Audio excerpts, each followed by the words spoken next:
Bueno, pues ya estamos aquí, ya estamos listos para este curso gratuito que lo estamos dando a conocer como parte de la ceremonia de la celebración del Día Mundial de la Medicina Tradicional que se lleva a cabo el día 22 a nivel mundial en todos los países, en todas las culturas y que pues lo aprovechamos para justamente difundir varios aspectos relacionados con este recurso terapéutico ancestral milenario.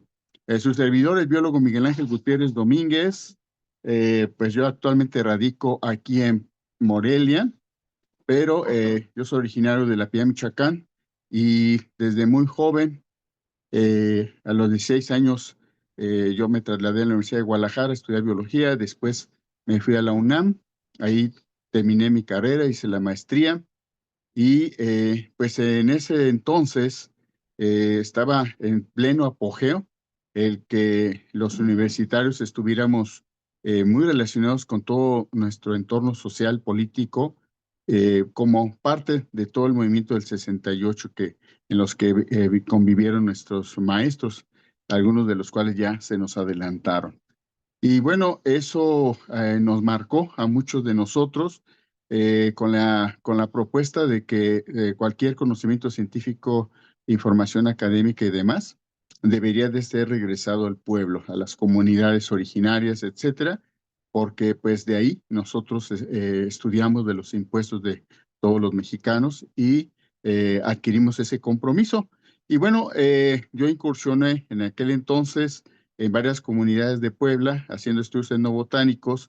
Después nos fuimos a Puebla y Tlaxcala, a la ciudad de Puebla, donde fundamos un herbario, el primer herbario que había en la Universidad de Puebla moderno, porque ya había algunos de cientos de años antes, uno de los cuales, por cierto, una colección que encontramos ahí, la Biblioteca La Fragua, pues fue el modelo para una de las versiones de la farmacopea mexicana, cuando todavía en la farmacopea estaban plantas como parte de los recursos terapéuticos. Eso ya lamentablemente ya no hay, pero actualmente existe la farmacopea herbolaria de los Estados Unidos mexicanos, que ya lleva 3 ediciones. Ahora, pues no vamos a comentar sobre eso, sobre esta farmacopea, pero pues ya existe un documento oficial donde se habla de remedios, medicamentos herbolarios, que también pues hoy no vamos a poder extendernos sobre esto, pero pues para que tomen nota ustedes. Esto sí lo abordamos a nuestros diplomados, pero ahorita pues no nos daría tiempo.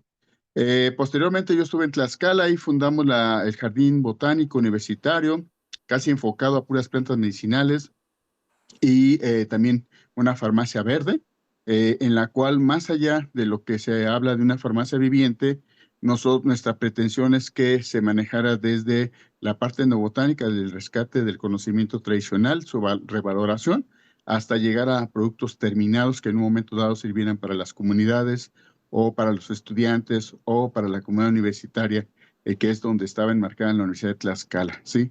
Esta farmacia verde. También ahí fundamos la licenciatura en naturopatía, que pues ya han salido varias generaciones. Actualmente yo ya no estoy en la Universidad de Tlaxcala, ya estoy jubilado y radicando aquí en Morelia. En aquel entonces, cuando se abrió la convocatoria de la licenciatura, pues se inscribieron más de 400 personas.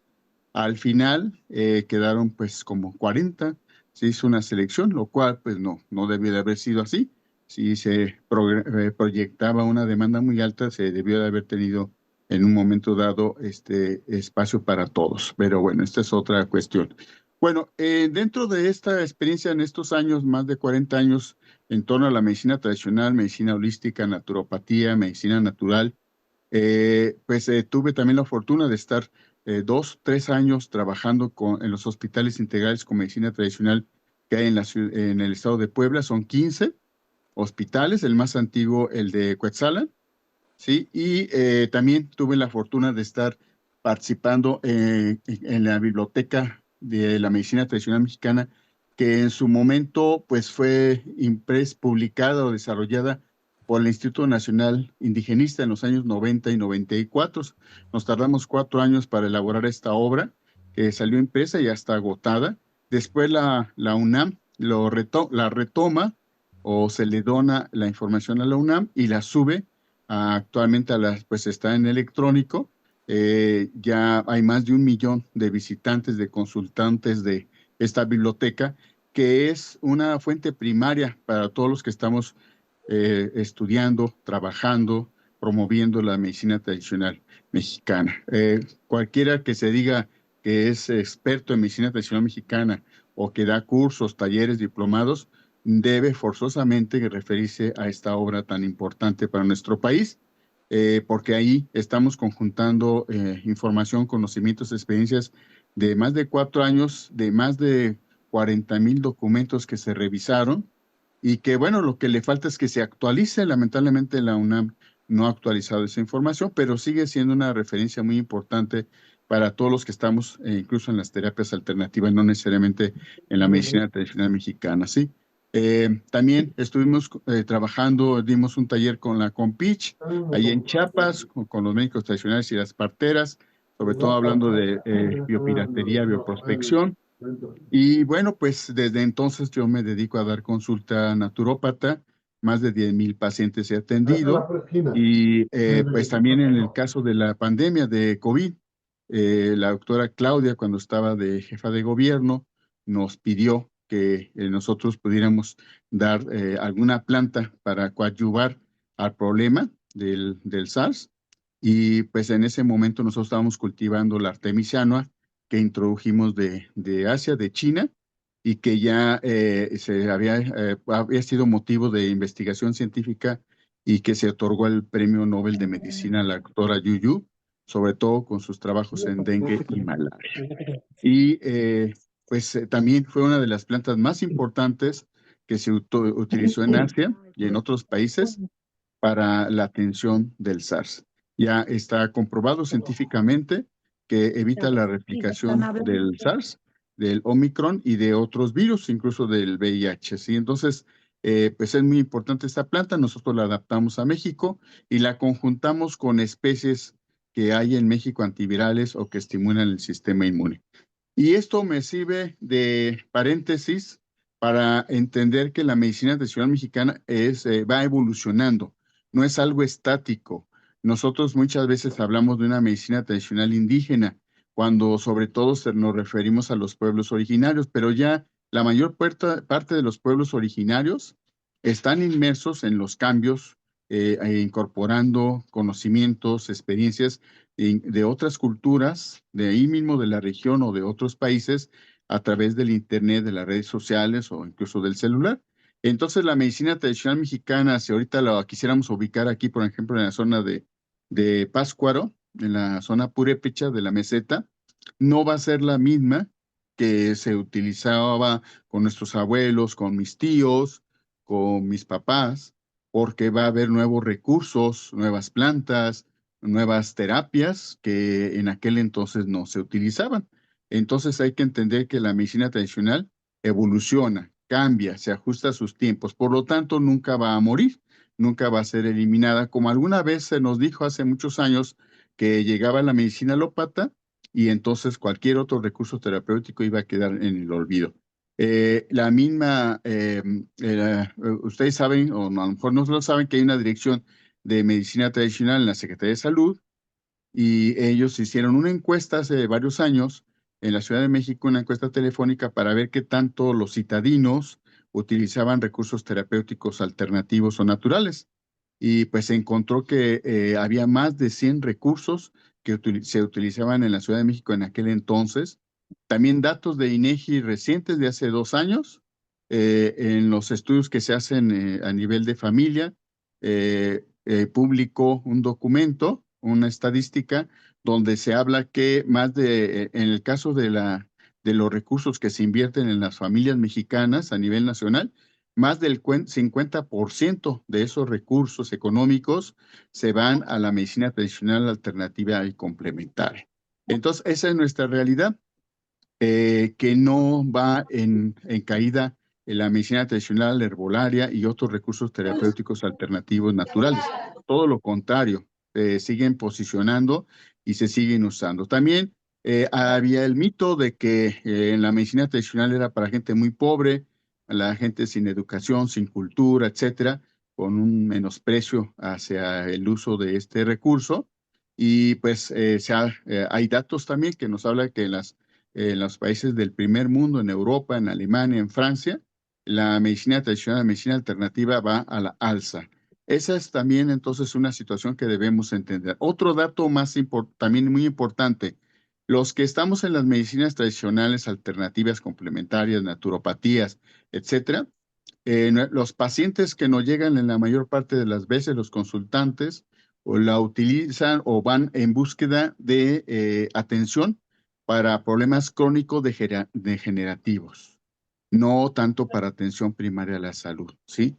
Es un dato muy importante porque nos indica que personas de clase media, media alta, también recurren a la herbolaria, recurren a la acupuntura, a la digitopuntura, Reiki, etcétera, como una manera de resolver algún problema que andan cargando y que no se ha resuelto en la medicina alópata, ¿sí? Entonces, estos son algunas referencias que debemos de considerar para ubicarnos social, económica y políticamente. De hecho, el CONACYT en este sexenio pasado tuvo un rubro relacionado a medicina tradicional herbolaria que pocos lo conocen, pero se dedicaron recursos económicos de ciencia y tecnología para impulsar la medicina tradicional, que esperemos que continúen ahora en este nuevo sexenio. Entonces, esto es muy importante porque hay países como China, como la India, que usan la medicina tradicional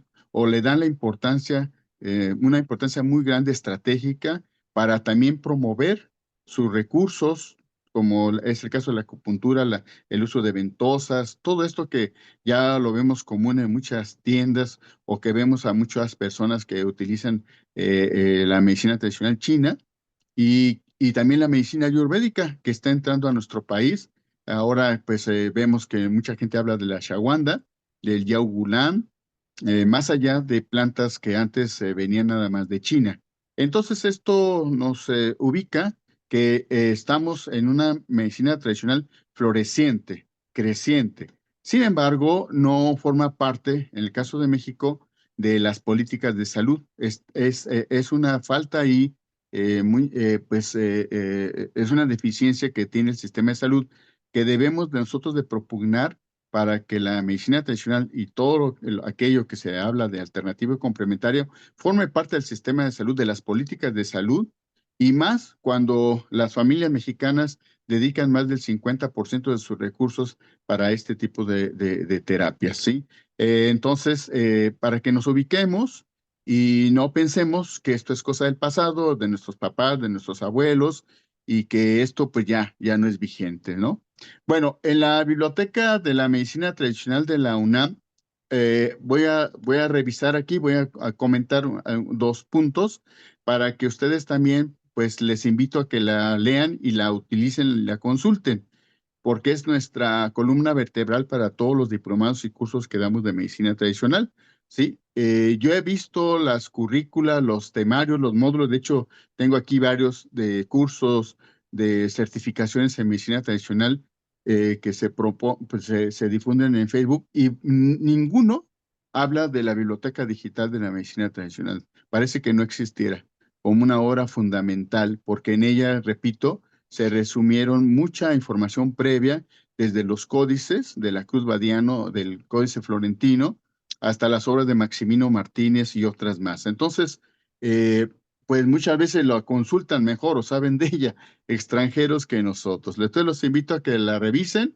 Aquí dice en la introducción que la medicina tradicional es un recurso que es reconocida para la salud de millones de seres humanos.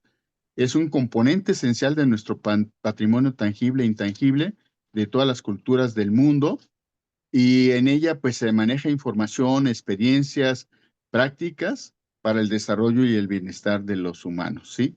La medicina tradicional mexicana, como dice aquí, y ya lo comenté, ha cambiado a lo largo de los siglos, interactuando con otros modelos terapéuticos para conformar lo que aún se llama el sistema real de salud.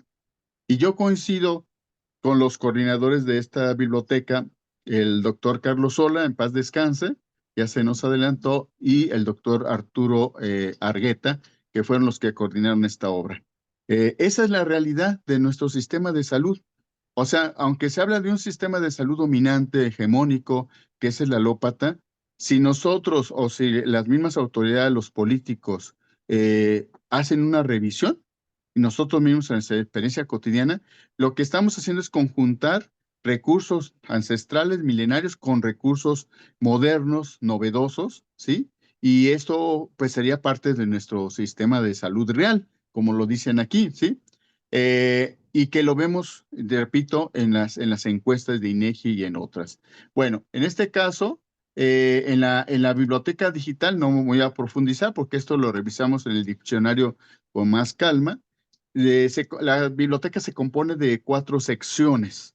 El diccionario enciclopédico de la medicina tradicional mexicana, la sección de medicina tradicional de los pueblos indígenas, o ahora pues se conoce como pueblos originarios, que es lo correcto, el Atlas de las plantas de la medicina tradicional y la flora medicinal indígena de México, ¿sí? Eh, de aquí yo voy a retomar sobre todo lo que se refiere al diccionario para poner algunos ejemplos, ¿sí? De recursos, sistemas de salud o de procesos de salud y enfermedad de atención que siguen vigentes. Por ejemplo, el espanto, el empacho, también ahí vamos a retomar cómo se define una limpia, un temazcal, ¿sí? Y en el caso del Atlas de las plantas también voy a poner algunos ejemplos. El temario que yo propuse justamente habla de los principios de la medicina tradicional, cuáles son sus fundamentos, que ya un poquito estamos platicando sobre eso, y luego me refiero a las limpias, al temazcal y a la herbolaria. Pero hay más recursos, no nos daría tiempo de visualizarlos aquí. Yo les compartí varias publicaciones que revisamos a detalle el diplomado, y se los compartí pues para que ustedes lo lean. Este grupo de WhatsApp que abrí va a quedar abierto. Aquí vamos a estar subiendo las ligas de los otros cursos que vamos a estar dando los viernes. En este caso, el próximo viernes vamos a hablar de herbolaria mexicana, ¿sí? Y así hasta que termine el mes de octubre. Se van a quedar grabados por un tiempo corto el fin de semana en Zoom, pero yo los voy a subir a mi canal de YouTube para después que ustedes lo puedan revisar. Bueno, si nos vamos nosotros a otro documento que yo les compartí ahí, porque voy a estar retomando de varios documentos. Dice aquí justamente en un apartado de la OMS, de la Organización Mundial de la Salud, que la medicina tradicional tiene una larga historia, es la suma de conocimientos, fíjense bien, son palabras clave que definen en este caso a la medicina tradicional, es la suma de conocimientos. Estos conocimientos son ancestrales, milenarios, desde que los seres humanos formamos sus primeras sociedades. Obviamente, como decía hace rato, van evolucionando, se van cambiando, se van ajustando a los tiempos. Con la llegada de los europeos, pues se fue uno de los primeros cambios muy fuertes que se hizo en la medicina tradicional. De tal manera que muchos de nosotros hemos usado la Santa María, la ruda, el romero en las limpias, en el temazcal, y pocos sabemos que no son originarios de México. Por lo tanto, no serían herbolaria mexicana, pero los estamos usando. ¿Por qué? Porque ya forman parte de esos recursos que son frecuentes en estas terapias, ¿sí? Por cierto, pues estas dos, tanto la limpia como el temazcal, son recursos terapéuticos de lo más completo que hay en el mundo. Ahí se confluyen la parte biológica, la parte corporal, la parte espiritual, la parte obviamente emocional y la parte energética. Entonces, cuando nosotros vamos a una limpia, a un temazcal, estamos entrando en un proceso de sanación que va desde el diagnóstico, incluso nuestro autodiagnóstico, hasta procesos de sanación, ¿sí? Entonces, pues ya lo quisieran en otros países que tuvieran un recurso como estos dos que acabo de hablar. Aquí se refiere también la OMS, la Organización Mundial de la Salud, que entonces son conocimientos, habilidades y prácticas basadas en teorías, creencias y experiencias de los pueblos originarios, explicables o no. Fíjense, eso es muy interesante en esta definición. ¿Qué quiere decir con explicables o no? Para muchos de nosotros hemos estado en ceremonias de temazcal, de limpia, o por ejemplo, cuando hacemos la caminata con el peyote sagrado, o si vamos a Oaxaca con los ilosibes, o con el bufo, o con otros recursos, por ejemplo, en las sanaciones espirituales que daba Pachita, que tuve la fortuna de estar en una de sus sesiones, y sus descendientes que la siguen haciendo y que nosotros nos quedamos anodadados de cómo se hace un proceso de sanación donde nada más se utiliza un cuchillo, donde con las manos se extrae un órgano y se cicatriza con las mismas manos.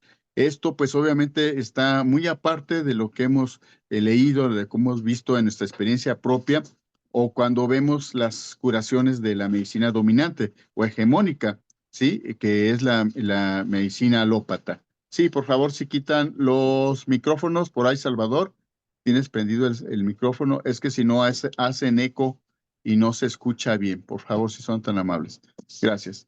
Entonces, esto creo que ya queda claro, que la medicina tradicional no es una fotografía de una experiencia, donde hay recursos, donde hay conocimientos, experiencias, sino esto es más bien una película que va evolucionando, va ajustándose a sus tiempos y va incorporando, y a la vez de la medicina tradicional se van enriqueciendo otros recursos terapéuticos, ¿sí? Como sucedió, digo, en este caso fue Artemisia annua, el ajenjo dulce en China, que fue motivo de Premio Nobel de Medicina, de una planta ancestral milenaria y que entonces se lleva al laboratorio y se encuentra el mecanismo de acción de sus componentes y para su uso en la prevención y atención de dengue y malaria con millones de tratamientos, miles, millones, ¿sí? Entonces, aquel que diga que la medicina tradicional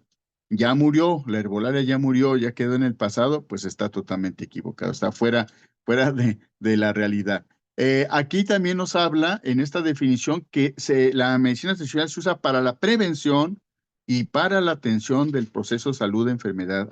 Entonces, no nada más, porque muchas veces nos preguntan, oiga, pero esto que va a ser de limpia o que va a ser de temazcal o esto de herbolaria o otra terapia que usemos dentro del marco de la medicina tradicional, ¿es nada más cuando ya tengo el problema? No, también yo lo puedo prevenir. Es más, le puedo enseñar a usted a hacerse su limpia, que haga usted su temazcal y ahí puede hacerse usted un autodiagnóstico.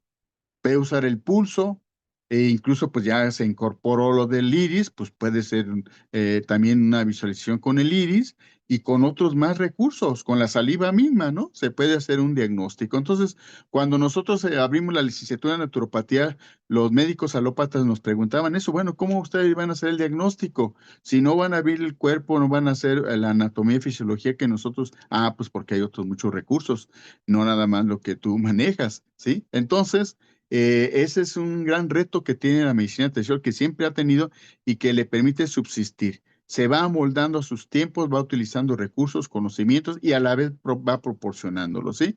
En este caso, aquí se dice que actúa sobre enfermedades físicas y mentales. La Organización Mundial de la Salud y también aquí en México, antes la definición que se daba de salud era básicamente biológica, biologicista, ¿sí?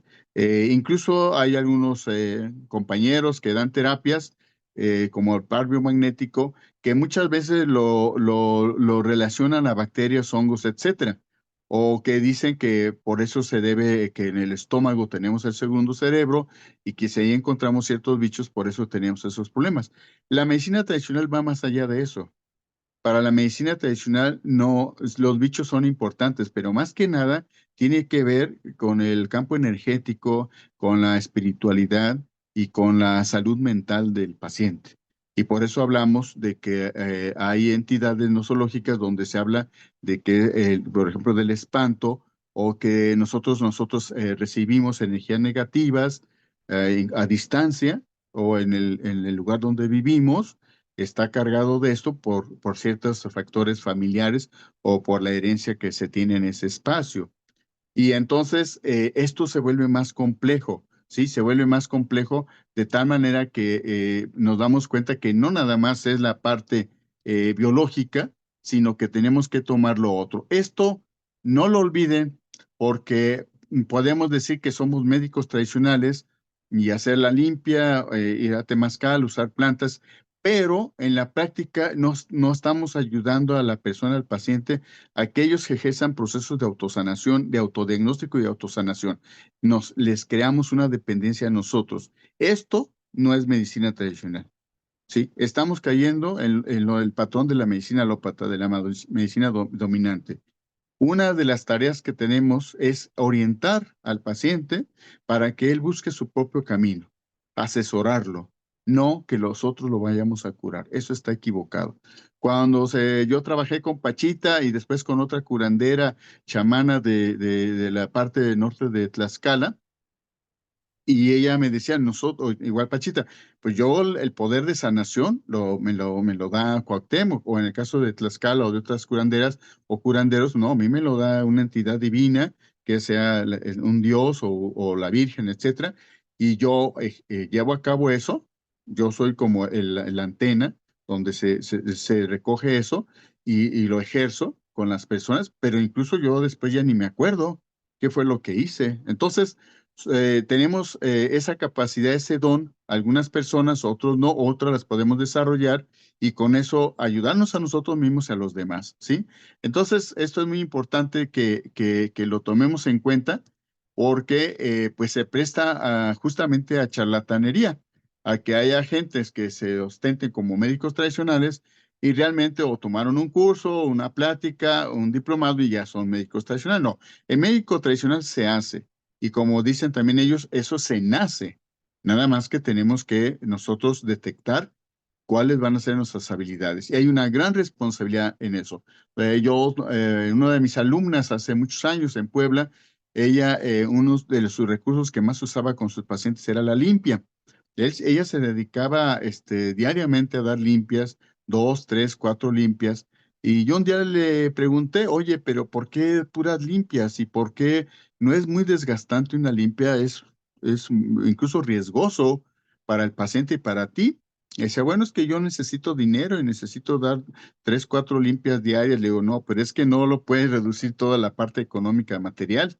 ¿Sí? Si tú tienes ese don que te permite ayudar a otras personas, ten mucho cuidado porque tú estás recibiendo también mucha energía, estás tratando de ayudar a la otra persona en su equilibrio, incluso espiritual, y eso puede enfermarte, puede llevarte a la tumba. Lamentablemente, no fue premonición de mi parte, pero lamentablemente años después falleció, estando ella muy joven porque pues ella llegó un momento en que todo lo que recibía no lograba, ¿cómo se llama? Liberarlo. Nosotros debemos de saber si podemos dar una limpia, si podemos darnos una limpia a nosotros mismos y si podemos darle a otra persona y hasta dónde los alcances, ¿sí? Y entender el proceso de la limpia, ¿sí? No es nada más pasar un huevo o poner agua bendita, o no nada más es poner hierbas, ciertas hierbas, si es un niño, si es una mujer, si es una embarazada, sino también tenemos que tomar en cuenta todo lo que fluye ahí, ¿sí?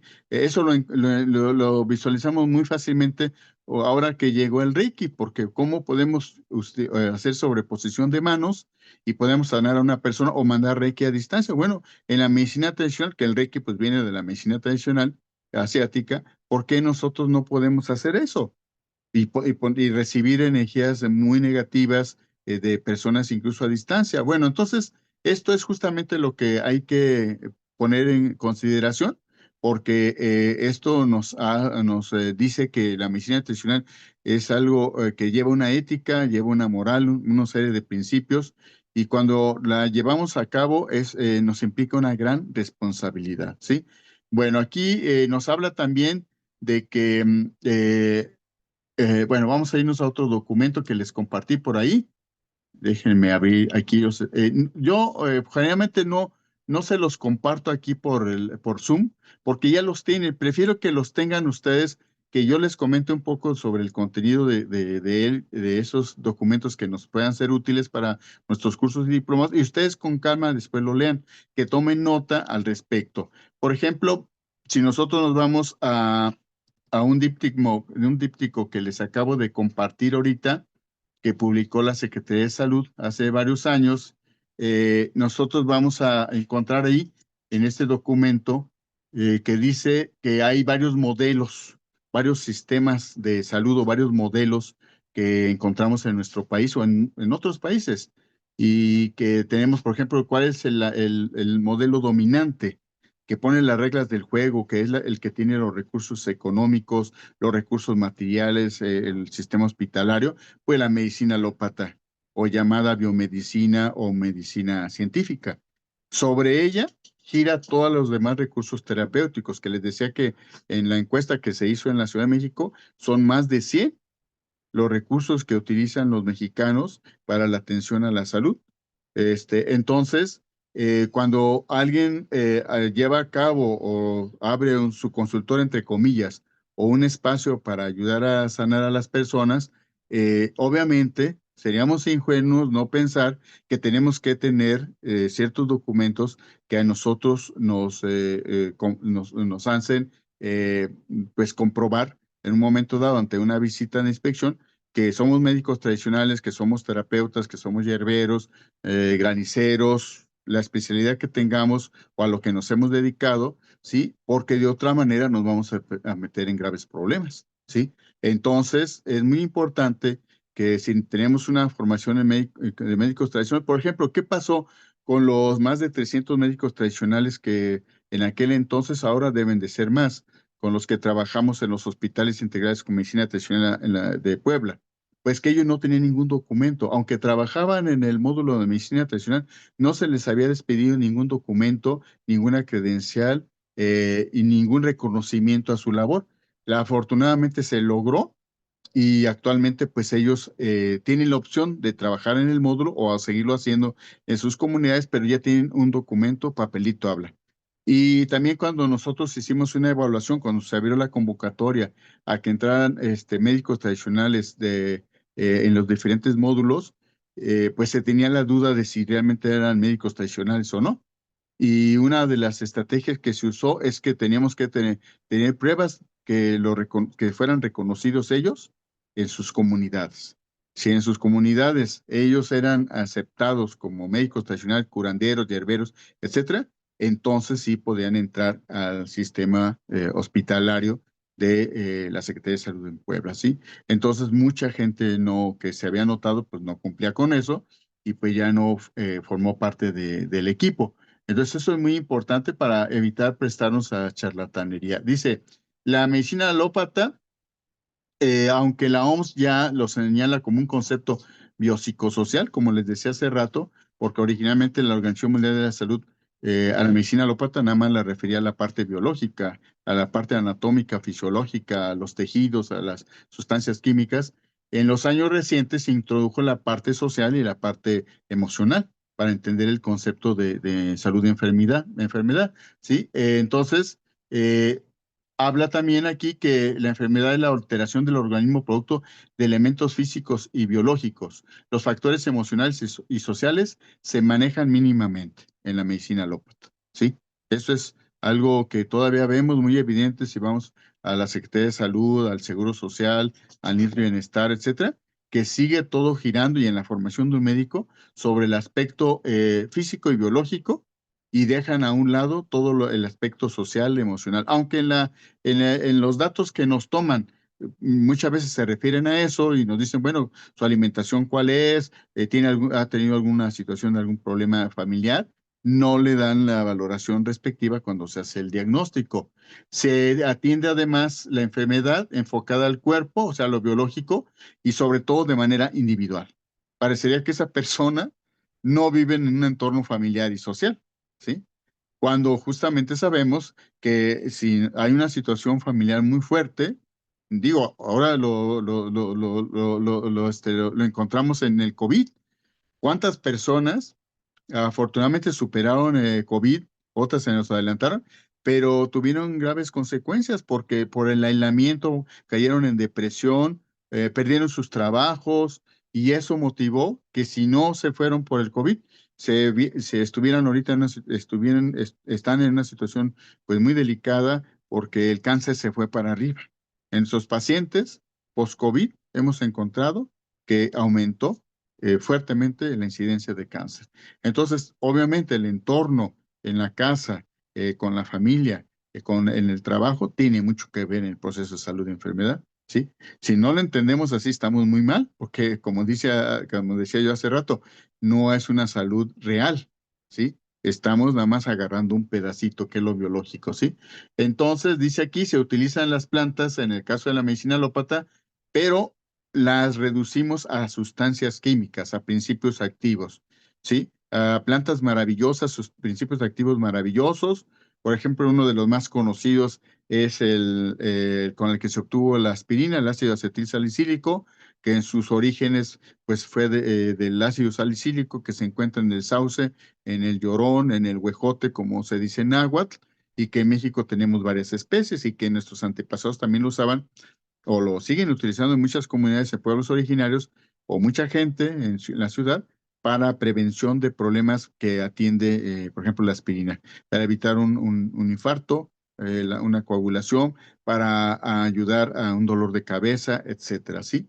Entonces, en la formación de un médico alópata, de un médico occidental, un biomédico, ¿sí? Pues lo que está encaminado a uso de sustancias químicas aisladas de plantas y sintetizadas, ¿sí? Aquí hablamos de nocebos. El 80-90% de los fármacos que se usan en la medicina alópata traen graves consecuencias, ¿sí? A lo mejor no inmediatas, pero sí a corto plazo. Háblese de ibuprofeno, naproxeno, metformina, de cualquier antibiótico, nos van a ayudar a salir adelante momentáneamente, pero si yo los sigo utilizando de manera recurrente me va a afectar obviamente el hígado, el páncreas, el riñón, etcétera, muchos de los órganos filtradores. Entonces, en el caso de la medicina tradicional mexicana, se dice aquí que es el resultado del equilibrio de fuerzas frías y calientes del cuerpo. No necesariamente frío y caliente, porque también hay otras visualizaciones que se tienen en la medicina tradicional, porque se habla de espiritualidad, de malos aires, se habla de energías negativas, etcétera, ¿sí? Entonces, no nada más es en cuanto a frío y caliente, ¿sí? La enfermedad es la ruptura del equilibrio debido a aspectos fríos y calientes, internos y externos. Es lo que se menciona aquí, pero digo que se queda corto, va mucho más allá de eso. Lo primero que nos dice un médico tradicional cuando vamos con él es que alguien nos está haciendo un mal, ¿sí? Que alguien nos está tratando de dañar, de lastimar, y pues se hace un círculo de fuego o otra forma de diagnóstica, ahí va a aparecer, ¿sí? Entonces, ellos tienen esa sensibilidad, esa percepción de encontrar qué es lo que pudiera estar causando la enfermedad, ¿sí? Entonces, no es nada más frío y caliente, como se dice aquí, se quedaron aquí cortos, aquí en la Secretaría de Salud. Dice también, se atiende a la persona dentro de su contexto colectivo, familiar y ambiental, y a veces se atiende a un colectivo. Ahí sí estamos de acuerdo. El médico tradicional pregunta o ya de antemano, él tiene cierta experiencia, cierto conocimiento y decir, pues usted es un familiar, usted tiene mucha envidia, está tratando de evitar que usted salga adelante, etcétera, etcétera, ¿sí? A lo mejor de momento, pues no lo tomamos en serio, pero cuando empezamos a analizar, decimos, pues sí, coincide que tengo ciertos síntomas a partir de que está sucediendo esto, ¿sí? Entonces, no nada más el médico tradicional va a hacer el diagnóstico en base a eso. También lo puede hacer por la lengua, también lo puede hacer, repito, porque ya se ha incorporado por el iris, por el pulso, ¿sí? O otras formas de diagnóstico. Y también en esa plática que se tiene con él, que se hacen oraciones, que se hacen, se hacen ceremonias, ahí también se va diagnosticando. Aquí vendría una pregunta que yo siempre les hago a mis alumnos y que yo se los hacía a los curanderos, a los hierberos, sobre todo en Puebla o en Chiapas. ¿Cómo hacen ustedes el diagnóstico al ojear a una persona, ya bien sea en el temazcal o bien sea cuando se hace una limpia? Ah, pues es que nosotros nos damos cuenta por lo siguiente. Por ejemplo, en Colombia también cuando fui al mercado y les preguntaba de los ramos para hacer las limpias, ellos me decían, a ver, ¿es un niño, es un joven, es una persona que muy enojona o le falta dulzura, una mujer embarazada o alguien divorciado? Y decía, ¿pero qué tiene que ver eso? Ah, pues nosotros seleccionamos las plantas para cada uno de esos rubros. Entonces no se usa un solo ramo en general, Sí, entonces, en base cuando yo froto y de eso ya pues estoy platicando un poquito sobre la limpia, cuando yo froto las plantas, que la mayor parte de las veces tienen aromas, son aromáticas, aunque también uso de flores rojas, etcétera, yo ahí percibo, bueno, el médico tradicional, el curandero, el hierbero o la hierbera, ella va a percibir cambios en el color de estas plantas, va a percibir también el aroma de ellas cuando se está frotando a la persona y otras características que en base a eso se hace el diagnóstico. También va a depender de en qué parte del cuerpo se esté haciendo la frotación, también cómo se vayan comportando, ¿sí? En el caso del huevo, pues también ya se ha estudiado incluso científicamente. Cuando era estudiante, yo en la UNAM, en el Instituto de Física, hizo un trabajo para visualizar cómo funcionaba el frotar el huevo en una persona, el huevo de gallina o de otras aves, y cómo eso se podía servir como diagnóstico, porque había un cambio físico en la clara y en la yema, ¿sí? Y por el grado de coagulación y demás, al abrirlo en un vaso de agua, pues obviamente formaba ciertas figuras dependiendo de cómo estuviera la persona energéticamente hablando, ¿sí? Y por cierto, ahí aprovecho porque alguien por ahí criticaba en un artículo, dizque de investigación, decía que eso de la limpia con huevo, pues eso no era de nuestros antepasados antes del llegado de los europeos, porque en el caso de la gallina, pues se introdujo por los europeos, sí, pero se olvidan que en nuestro país, antes de la llegada de los europeos, pues se usaban otras aves, entre ellas, pues en el caso del pavo, del guajolote, ¿no? Entonces, pues pensar que nada más por la gallina, pues está muy mal. Bueno, aquí también, en este caso habla de que las plantas o otros recursos actúan a nivel de movilizar el viento interno, entre otras cosas, ¿sí? Ese viento interno lo podemos interpretar de diferentes maneras. Yo les sugiero que se consulten la biblioteca digital de la medicina tradicional. En la, Aquí lo voy a hacer ahorita rápidamente. Si me voy al diccionario y me voy a aires, ¿sí? Al término aire, ¿sí? No sé de ustedes si ya han leído, han utilizado esta biblioteca. Aquí cuando veo la definición de aire, fíjense bien interesante, fíjense la semejanza con otras visualizaciones que se tienen en otras medicinas tradicionales como la ayurvédica o la china. Se dice aquí que el aire son entidades diminutas e invisibles que viajan en el viento y provocan enfermedades. Residen en los ojos del agua, en los ojos de agua, en las cuevas. ¿Cuántos de nosotros no nos ocurrió de niños que nuestros papás nos decían que no bajáramos a tomar agua en un arroyo, en un riachuelo o donde había un ojo de agua, o no nos metiéramos en una cueva nada más así, porque en la medicina tradicional se maneja que ahí hay entidades, o sea, energéticas, espirituales, que nos pueden provocar algún daño, ¿sí? Aquí también se dice que el aire son espíritus de personas que murieron de forma violenta, ¿sí? Eso también creo que lo hemos escuchado y algunos a lo mejor lo hemos vivido, que se dice, no, no rentes esa casa porque está maldecida, maldita. Yo aquí recuerdo ahorita que donde vi mi mamá, hay una casa que tiene años desalojada porque ahí, pues lamentablemente asesinaron a una persona y quemaron la casa y no se ha podido rentar, ¿sí? Y también a mí me tuve la experiencia cuando di alguna vez una limpia de casa en la Ciudad de México, que eso también yo con la persona analizamos que en esa casa había ciertas entidades o ciertas energías que hacían que esa persona se enfermara constantemente. Bueno, somos energía, no se olvide eso.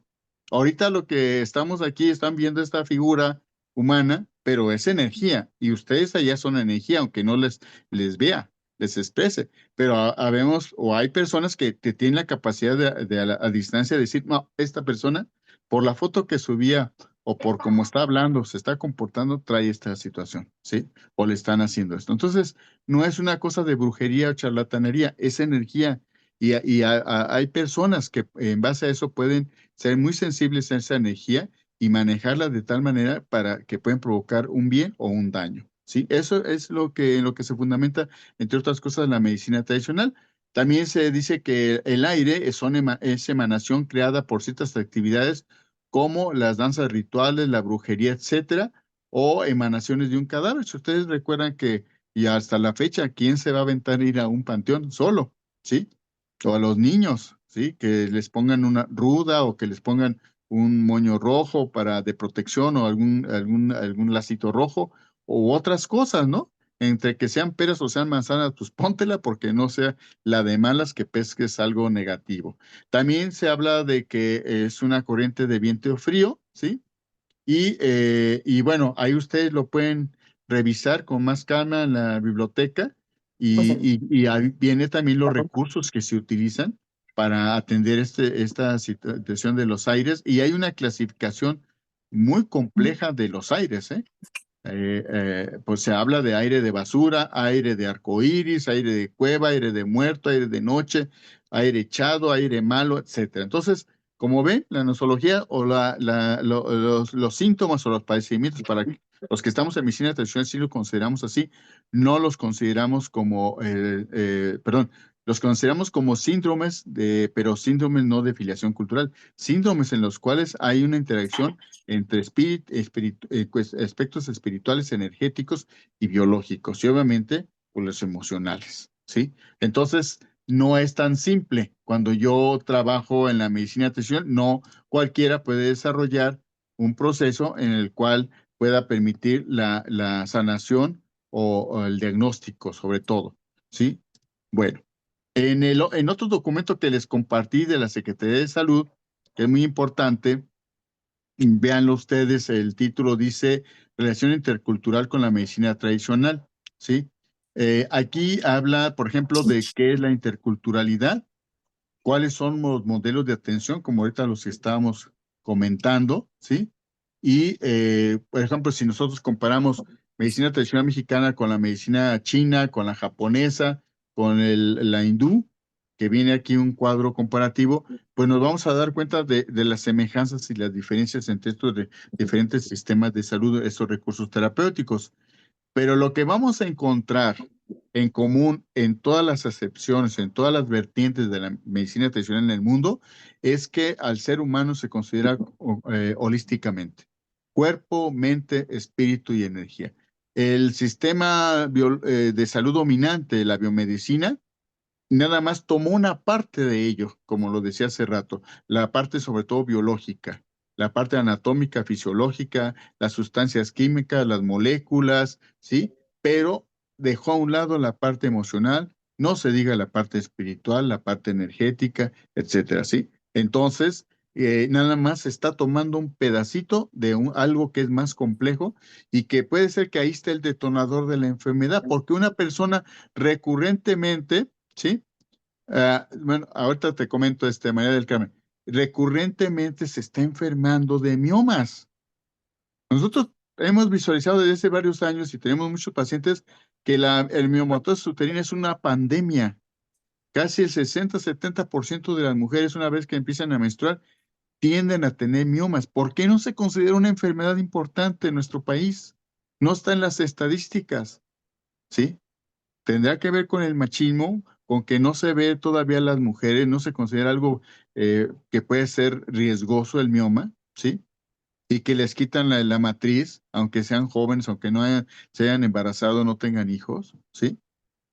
Y el mioma en la medicina tradicional va más allá de un tumor, entre comillas, benigno, ¿sí?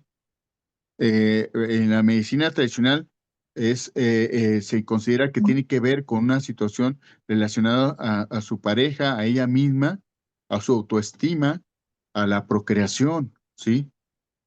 Entonces, por eso es más complejo y puede ser que esa situación que traiga esta persona venga desde la niñez, desde el vientre materno, un trauma que se tiene a nivel del aparato reproductor, ¿sí? Entonces, nosotros de momento pensamos, pues ahí está, es un tejido ahí que aunque no es maligno, está provocando aborto, está provocando sangrado, etcétera, y a eso nos referimos, se hace la biopsia o le extraen el mioma y al año otra vez está. ¿Por qué? Se está volviendo a presentar, ¿sí? Porque en otros procesos de desarrollo de enfermedad igual, al parecer ya se bajó esa situación, ya se controló y nuevamente se activa. Por ejemplo, el caso de las infecciones por virus, VIH, COVID, etcétera, ¿no? O sea, un montón de enfermedades que incluso se supone que ya se habían eliminado y vuelven a presentarse, ¿sí? Bueno, obviamente uno dice el sistema inmune no está funcionando bien, sí, pero ¿por qué el sistema inmune está deprimido o está demasiado activo, como en las enfermedades autoinmunes? Tenemos que buscar los detonadores energéticos, ¿sí? Espirituales, emocionales, alimenticios y obviamente los biológicos, que es lo que generalmente maneja la medicina dominante. Entonces, la medicina tradicional china, japonesa, y la hindú o ayurvédica también consideran como parte fundamental el equilibrio, que consideran como parte fundamental que la persona va más allá de lo biológico. No se puede reducir a tejidos, órganos, aparatos y sistemas, ¿sí? Entonces, eso considérenlo. Me decían que no encuentran estos artículos. Miren, lo que pasa es que algunas personas, incluso ahorita me están escribiendo que no pueden entrar o que se quieren anexar ahorita al grupo. Ahorita tengo yo más de 65 aquí en el grupo. Denme chance. Ahorita que termine, les vuelvo a compartir, ya lo voy a tener en Google Drive para que ustedes jalen la liga y ya bajen los documentos. Pero ahorita por lo pronto vuelvo a subir algunos de estos documentos para que ustedes los tengan a la mano. Y ya en los siguientes cursos les voy a dar la liga en Drive para que de ahí bajen. No importa si entran antes o entran después al curso. Sí, acuérdense que el siguiente curso es herbolaria, herbolaria mexicana, perdón. Bueno, de aquí que podemos retomar de este otro artículo que estoy comentando, que habla sobre la interculturalidad, cuáles son los principios básicos de la interculturalidad, cómo, como decía yo al principio, hay un sistema real de salud, ¿no? Ahora sí que no nos mintamos. Está el sistema dominante, como habla el doctor Eduardo Menéndez, antropólogo médico. Él dice, bueno, hay una medicina dominante, hegemónica, como también hay una religión dominante, como hubo durante muchos años en la política igual, el neoliberalismo, etcétera. Pero esto está en crisis, esto está en crisis, esto va evolucionando, no es estático, ¿sí? Y está interactuando en este caso, con otros modelos de salud, ¿sí? Como es el caso de la medicina tradicional mexicana, pero también está interactuando con la medicina tradicional china, con varios de sus recursos. Está interactuando con la medicina tradicional japonesa, que también ha entrado al país, o la coreana, o la ayurvédica, ¿sí? No podemos decir que sigue siendo una sola medicina alópata. Eh, como decía, vuelvo a referirme, en las estadísticas de INEGI, la mitad del recurso hacia salud de las familias mexicanas es hacia la medicina tradicional alternativa complementaria, llámense suplementos alimenticios, llámense que se vayan a hacer una limpia, temazcal. Esa es nuestra realidad, ¿sí? Y no podemos hacer a un lado y decir que eso es cosa del pasado. Entonces, en el caso de aquí, de este otro documento que les acabo de decir, viene cómo se define la enfermedad. Ya lo comentamos hace rato. En el caso de la medicina convencional occidental alopática, se reduce a microbios, traumatismos, desórdenes internos, alteraciones del organismo desde el punto de vista biológico, sobre todo.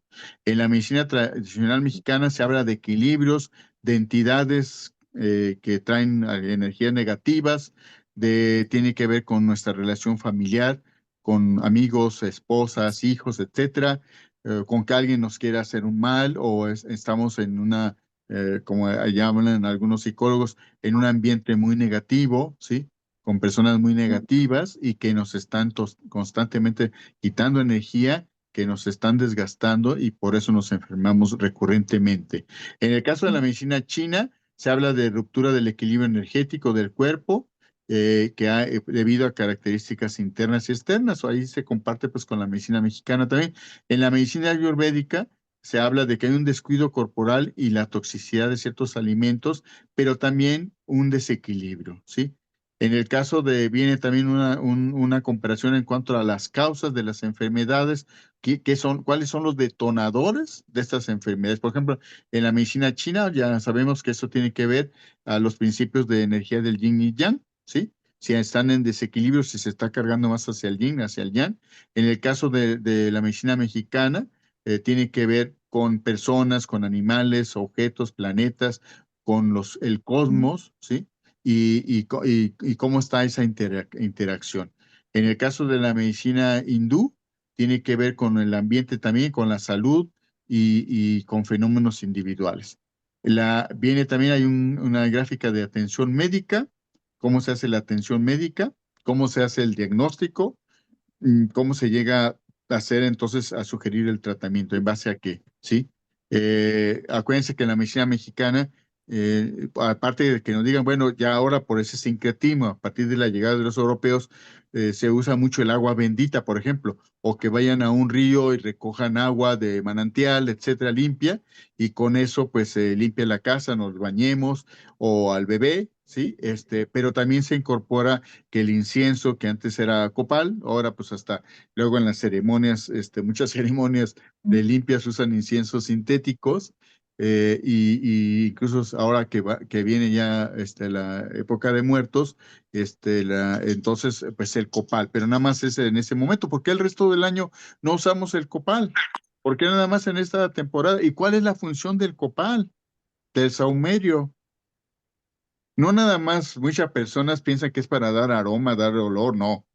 El copal actúa sobre diferentes sentidos, de nuestros diferentes sentidos, en el aroma, en el color que desprende ese copal al quemarse, o cuando todavía no se está utilizando, si es blanco, si es amarillo, etcétera, si es rosa, sí, porque hay copales rosas. Entonces, también va a ser una acción relajante, antiséptica, y va a hacer una sanación espiritual y energética, ¿sí?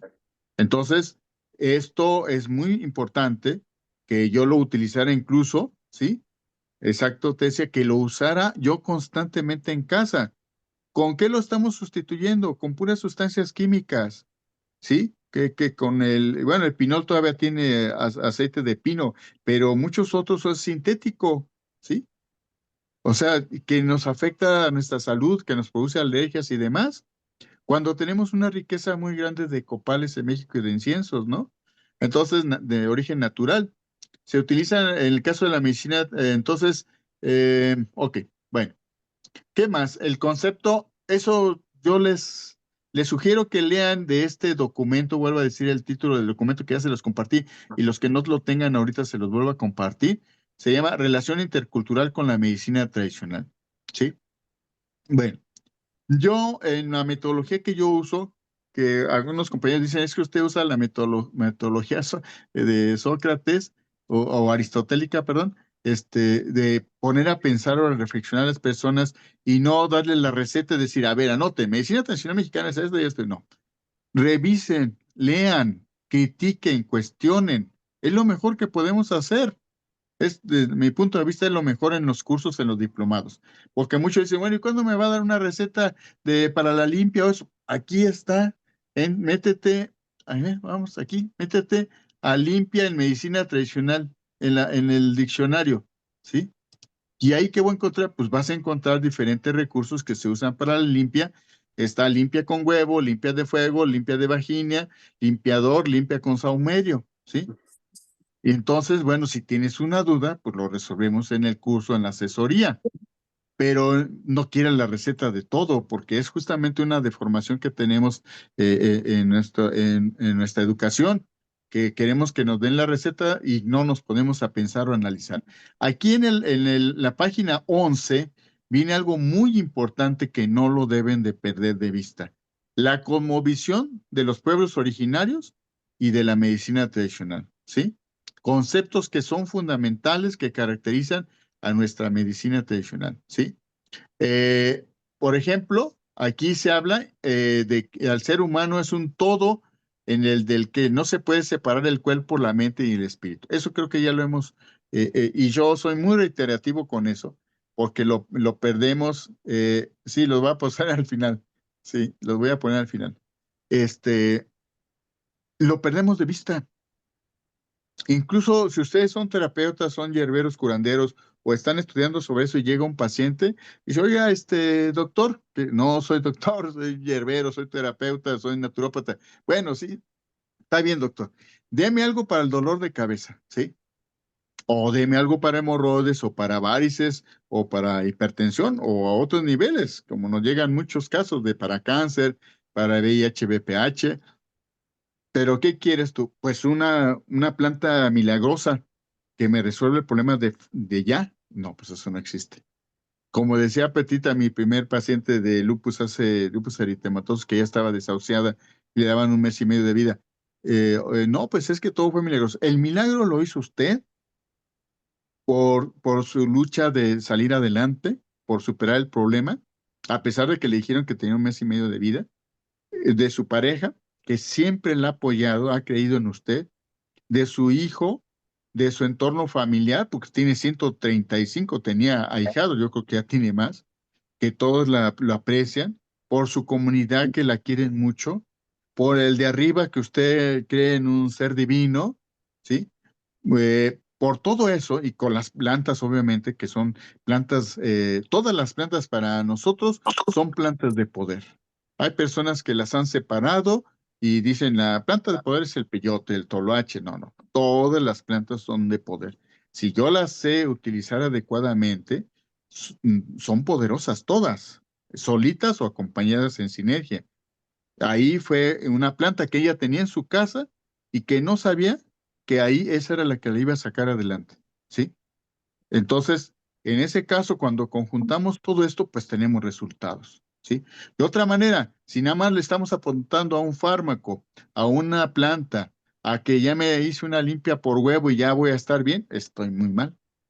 Estoy nada más parcializando el problema, reduciéndolo a algo muy simple, porque estamos acostumbrados a eso, ¿sí? Entonces dice aquí, cada una de las partes del cuerpo tiene que ver con los de los demás. Algo también que se nos olvida. Ay, tengo un dolor por acá y esto, ¿qué será el corazón? A ver, espérate, ahí no está el corazón, está más en medio. Pero ¿qué será? Ah, a lo mejor tu problema lo tienes en el hígado, lo tienes en pulmón, pero se está reflejando ahí, ¿sí? Es muy común, por ejemplo, en las pacientes de miomas, miomatosis uterina, ovarios poliquísticos, endometriosis, que el médico le dice, no, mire, vamos a extraer lo mejor, es lo mejor, se evita problemas, además, ya hay muchos niños en este mundo, ya para qué quiere embarazarse, ¿no? Que obviamente es un tipo de violencia eso, ¿sí? Y y no va a tener algún efecto, no, nada, no, perdón, que voy a decir esto, dígale usted que por qué no se quita sus partes masculinas, a ver si no va a tener efectos. Entonces, claro que lo va a tener.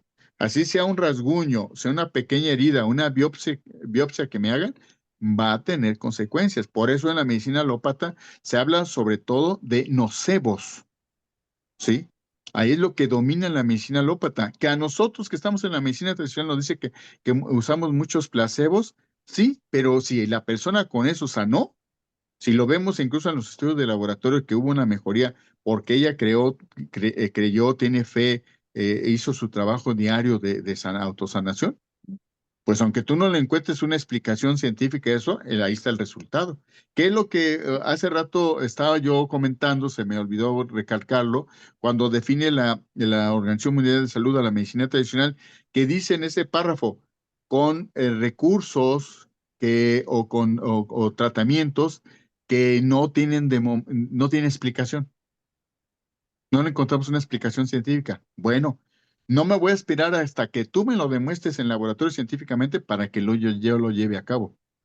No, es que necesitamos conocer el mecanismo de acción de una planta para que él se promueva, se utilice. Sí, pero si hay miles de personas o millones que la han usado, ¿por qué me tengo que esperar hasta que tú lo lleves al laboratorio? ¿Sí? Por cierto, en nuestro país, para muchos no lo saben, en la Ley General de Salud, en el Reglamento de Insumos para la Salud, viene un apartado que yo puedo comercializar, fíjense muy bien, en una tienda de supermercado, en Mercado Libre, electrónicamente o en las ciudades, en las tiendas naturistas, un producto, yo lo puedo llevar a registrar a Cofepris si nada más se basa en el conocimiento tradicional o popular, o sea, en la medicina tradicional, en la herbolaria. O sea, en nuestro país, el conocimiento tradicional o popular está a la par del conocimiento científico. Quitémonos de eso de que no, hasta que no me lo demuestren científicamente, cuando platicamos con un médico muy cerrado, muy cuadrado, porque ya afortunadamente muchos están muy abiertos, no, no, no, ese no tiene estudios científicos, no puede pruebas científicas, no se puede comercializar, pues estás equivocado. En México tiene la misma, el mismo peso el conocimiento tradicional o popular. Incluso en reuniones que hemos tenido en Cofepris o cuando hacíamos congresos de plantas medicinales y demás en Tlaxcala y Puebla, mucha gente estaba ignorante o ignorante de esto. Por ahí vi un temario de un diplomado en medicina tradicional con alguien que se dice que es fitoterapeuta. En México, a menos que estudien aquí en la licenciatura de Herbolaria y Fitoterapia de UNIVIP, no existe ni especialidades ni máster en fitoterapia. Eso no está reconocido por la Secretaría de Salud. Es un engaño. Pero además, ellos dicen que en este caso, que además usan muchas plantas que no son ni siquiera de México y hablan de fitoterapia herbolaria mexicana, ¿sí? Y al final terminan en lo mismo, usando sustancias químicas, extractos, y pensando que con eso ya van a ayudar a salir adelante a la persona. Ese es un recurso muy importante, muy valioso, pero no es suficiente, repito. ¿Sí? Entonces, los que andamos en medicina tradicional, terapias alternativas complementarias, también tenemos que estudiar, leer con la parte emocional, trabajar la parte de la biodescodificación, de las constelaciones, de las regresiones, todo esto. Es un gran reto, pero también saber diagnosticar, por lo menos lo básico, de lo que maneja la medicina alópata. Tenemos que saber leer estudios de laboratorio y analizarlos, ¿sí? Si llega un paciente y dice, no, pues mire, no, no, eso no sirve. A ver, yo te voy a hacer de otra manera el diagnóstico y la sanación. Pues lo que pasa es que esa persona está en ese ambiente familiar. Papelito habla, ¿sí? Yo no me puedo obligar al paciente que no cree en eso y que no lo tome en cuenta, ¿sí? No sé, ¿ustedes qué piensan?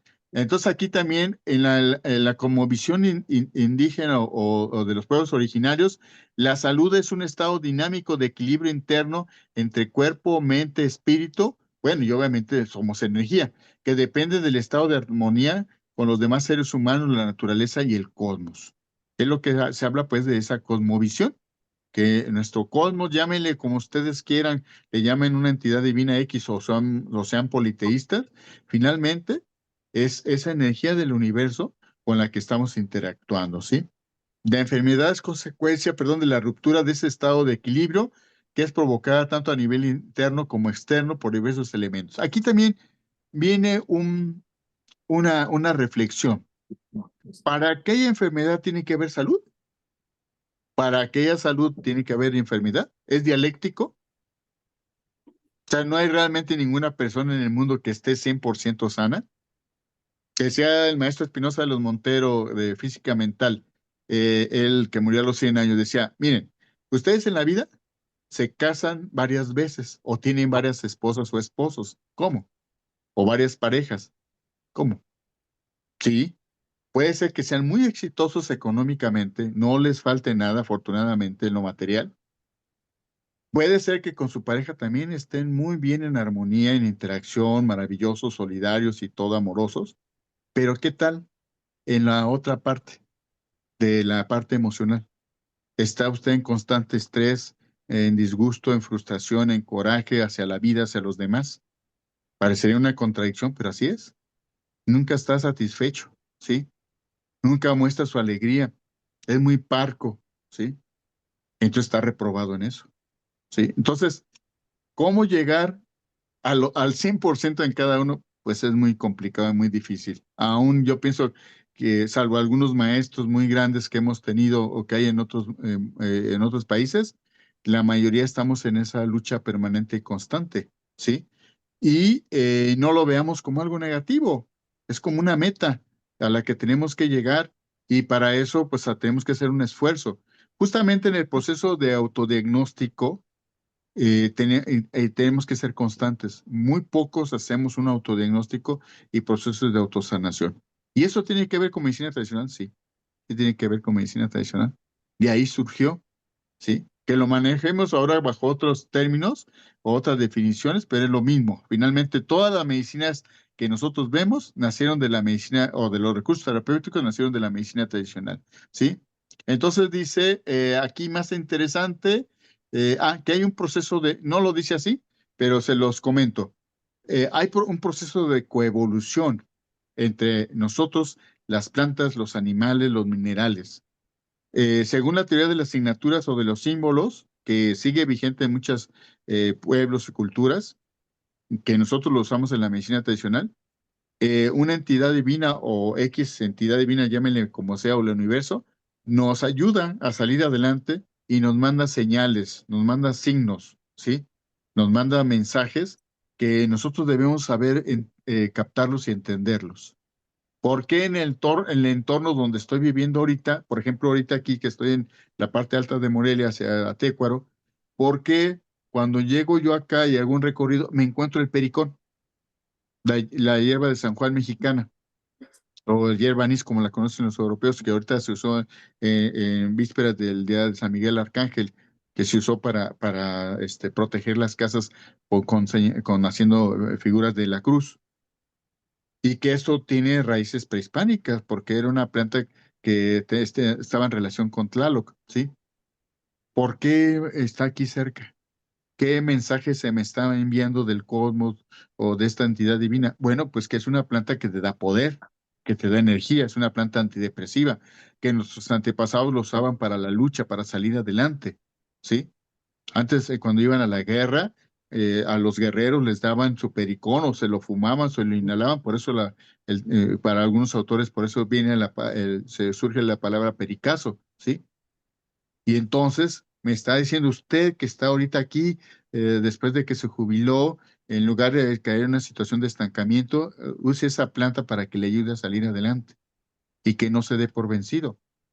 Como Petrita, igual, allá cuando fuimos a Hidalgo, a Huasca Hidalgo, después de un año, pues ahí estaba el hecho Calahuala, que fue uno de los recursos que la sacó adelante de su problema de esta enfermedad terrible que es el lupus. Y ahí la tenía y la cuidaba y hablaba con ella, pero nunca se le vino a la mente que la tenía que tomar y utilizar para salir adelante. Entonces, muchos de estos, ¿qué será? Análisis, estas experiencias que vivimos o que hemos tenido o que leemos y que podría considerarse como una charlatanería, que eso no tiene base científica, no. En la medicina tradicional son muy importantes, son señales. Y el organismo, acuérdense que el cuerpo habla lo que la mente calla. Yo puedes decir que estoy muy bien, sobre todo los hombres que son muy cerrados, que estoy excelentemente bien, internamente estar en un conflicto permanente, ¿sí? Y lo estoy bloqueando. Entonces, la medicina tradicional por eso es tan importante. Por eso de ahí surgen todos los otros recursos terapéuticos, hablando incluso de especialidades médicas, ¿sí? Sigue siendo el sustento de todas las culturas del mundo y en ellas se está alimentando los otros recursos terapéuticos. La ozonoterapia no habrá nacido de la medicina tradicional. Pónganse a leer. La homeopatía no habrá surgido de la medicina tradicional. Hahnemann no se basó en esto.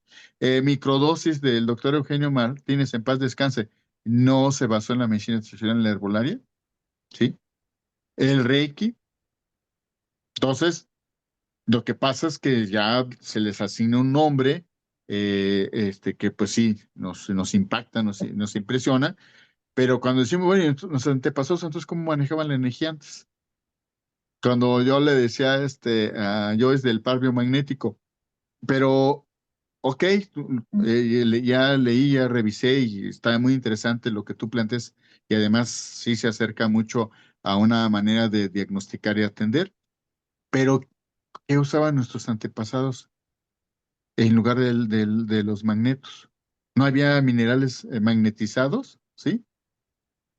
¿No sería, no, la obsidiana, el cuarzo? Tenemos una riqueza mineral grandísima y todas tienen energía. ¿Por qué no usamos eso en lugar de usar imanes que vienen de la industria y que pueden traer desde el punto de vista energético y demás, traer otras cargas ahí que nos pueden incluso afectar? ¿Sí? El romero, no existe romero silvestre. Rosmarinus officinalis, si te refieres a la planta aromática que usamos en la limpia, que es un antidepresivo también, que es una planta que se usa en pues muchas ceremonias. En los europeos se la utilizaban igual que el pericón para irse a la guerra porque les daba energía, fuerza.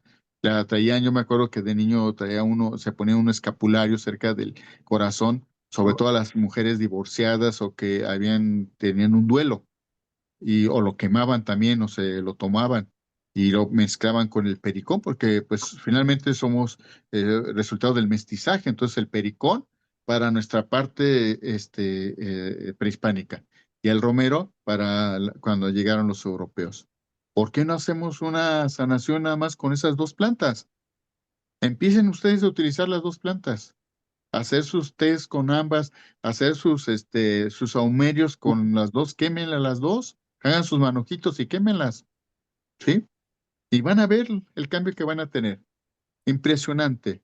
El romero es cultivado y es introducido de Europa. Si es Rosmarinus officinalis. Hay un romero que utilizamos en Navidad o en otras épocas del año que es comestible, los romeritos que están en las zonas salitrosas, por ejemplo, en el lago de Texcoco o cuando yo estaba en Tlaxcala hacia la zona de Oriental, allá se da mucho.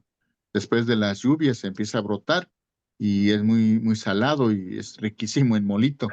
Pero ese, si bien lo usamos terapéuticamente, ya hicimos algunos productos con los tequesquiteros, con los que está en el tequesquite y se aprovechó también el romero, pero es un romero que no es rosmarinus officinales, ¿sí? Entonces no existe cultivado. Es posible que alguien haya aventado en el campo, por ejemplo, me pasó alguna vez allá en Hidalgo que dijeron, no, pues es que aquí tenemos Ávila silvestre, acá, caray, a ver dónde. Pues mira, aquí en este tirador de basura, pues alguien tiró algunas plantitas de sábila y ahí brotaron y se desarrollaron, pero no hay silvestres, es escapada de cultivo, ¿sí? Aquí también ya para terminar lo que menciona, habla de la cruz, porque es importante los 4 puntos cardinales, que eso está presente en todas las culturas del mundo, ¿eh? No, uno pensaría que lo trajeron los católicos, no. La cruz siempre ha sido importante en todas las culturas del mundo y se habla sobre esto. Entonces, revisen este artículo, está muy interesante, ¿sí?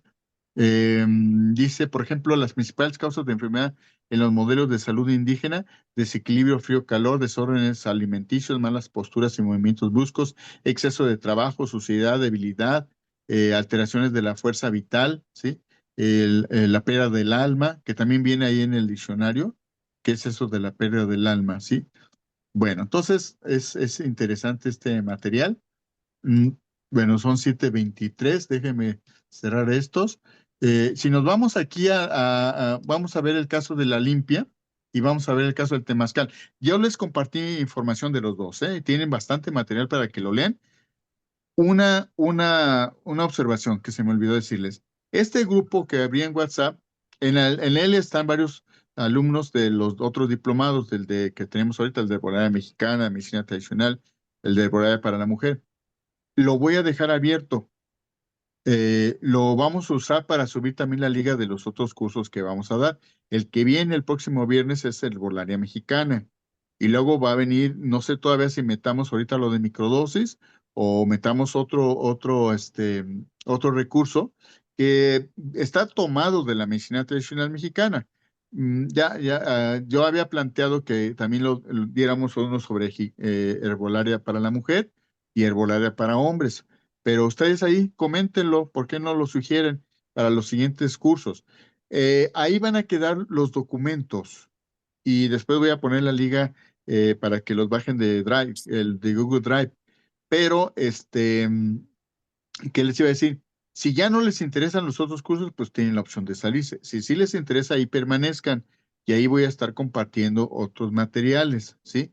Ya si les interesa entrar al diplomado, porque ya el diplomado de medicina tradicional empezó ahora en octubre, pero dado que hubo mucha demanda, tuvimos la Universidad de Morelos, la Secretaría de Salud, SEDEC, la MENAD y el Plantase, decidimos volver a abrir otra convocatoria para que empiece en noviembre es el mismo, la misma temática del de medicina tradicional que ahorita está activo. Entonces, si les interesa, ahí les compartí la información, si no se las vuelvo a compartir. Nuestros diplomados, valga la publicidad, perdón, nuestros diplomados desde hace muchos años, se logró una alianza con la Universidad de Morelos y la Secretaría de Salud y están avalados por esas dos instancias. Son de los pocos diplomados en México que están avalados por la Secretaría de Salud. ¿Por qué es importante? ¿Sí? Sí, claro, lo pueden tomar cualquier persona del mundo. Eh, ¿Por qué es importante, compañeras y compañeros? Y no nos vayamos con la finta de que, no, es que entré en un máster de fitoterapia de la Universidad de Barcelona, entré en un diplomado de herbolaria, avalado por la Secretaría de Educación Pública o la Secretaría del Trabajo. Sí, muy bien. Desde el punto de vista académico es muy bueno. Siempre aprendemos, hay muchos compañeros maestros, terapeutas que dan diplomados. Pero para yo ejercer como terapeuta, en México, necesito que mis estudios estén avalados por la Secretaría de Salud. Si nosotros fundamos la licenciatura en naturopatía y medicina natural en Tlaxcala. Mientras no sea reconocido por la Secretaría de Salud, los egresados no pueden ejercer abiertamente como naturópatas. O los licenciados aquí de herbolaria y fitoterapia de la UNIVI, si no tienen el aval de la Secretaría de Salud, tampoco lo pueden hacer y menos de un diplomado. La mayor parte de los diplomados, lamentablemente, en México no tienen aval de la Secretaría de Salud. O sea, académicamente, mi formación académica, ahí tengo mi documento. Pero si yo abro un espacio para dar tratamientos, dar orientación naturopática, naturista, como se maneja en México, si yo tengo una visita de inspección, me cierran el espacio porque no tengo aval. Eso mismo les pasa a los médicos alópatas. En nuestros diplomados han entrado médicos alópatas de tiendas naturistas o de que tienen multinivel, no voy a decir los nombres, que ellos tienen sus espacios para atender a las personas, aunque sean médicos alópatas, no pueden dar terapias alternativas. No pueden dar Reiki, no pueden dar acupuntura y eso, o sea, lo hacen, pero están en la ilegalidad, ¿sí? Debe de ser avalado por la Secretaría de Salud. Eso no lo olviden, ¿sí?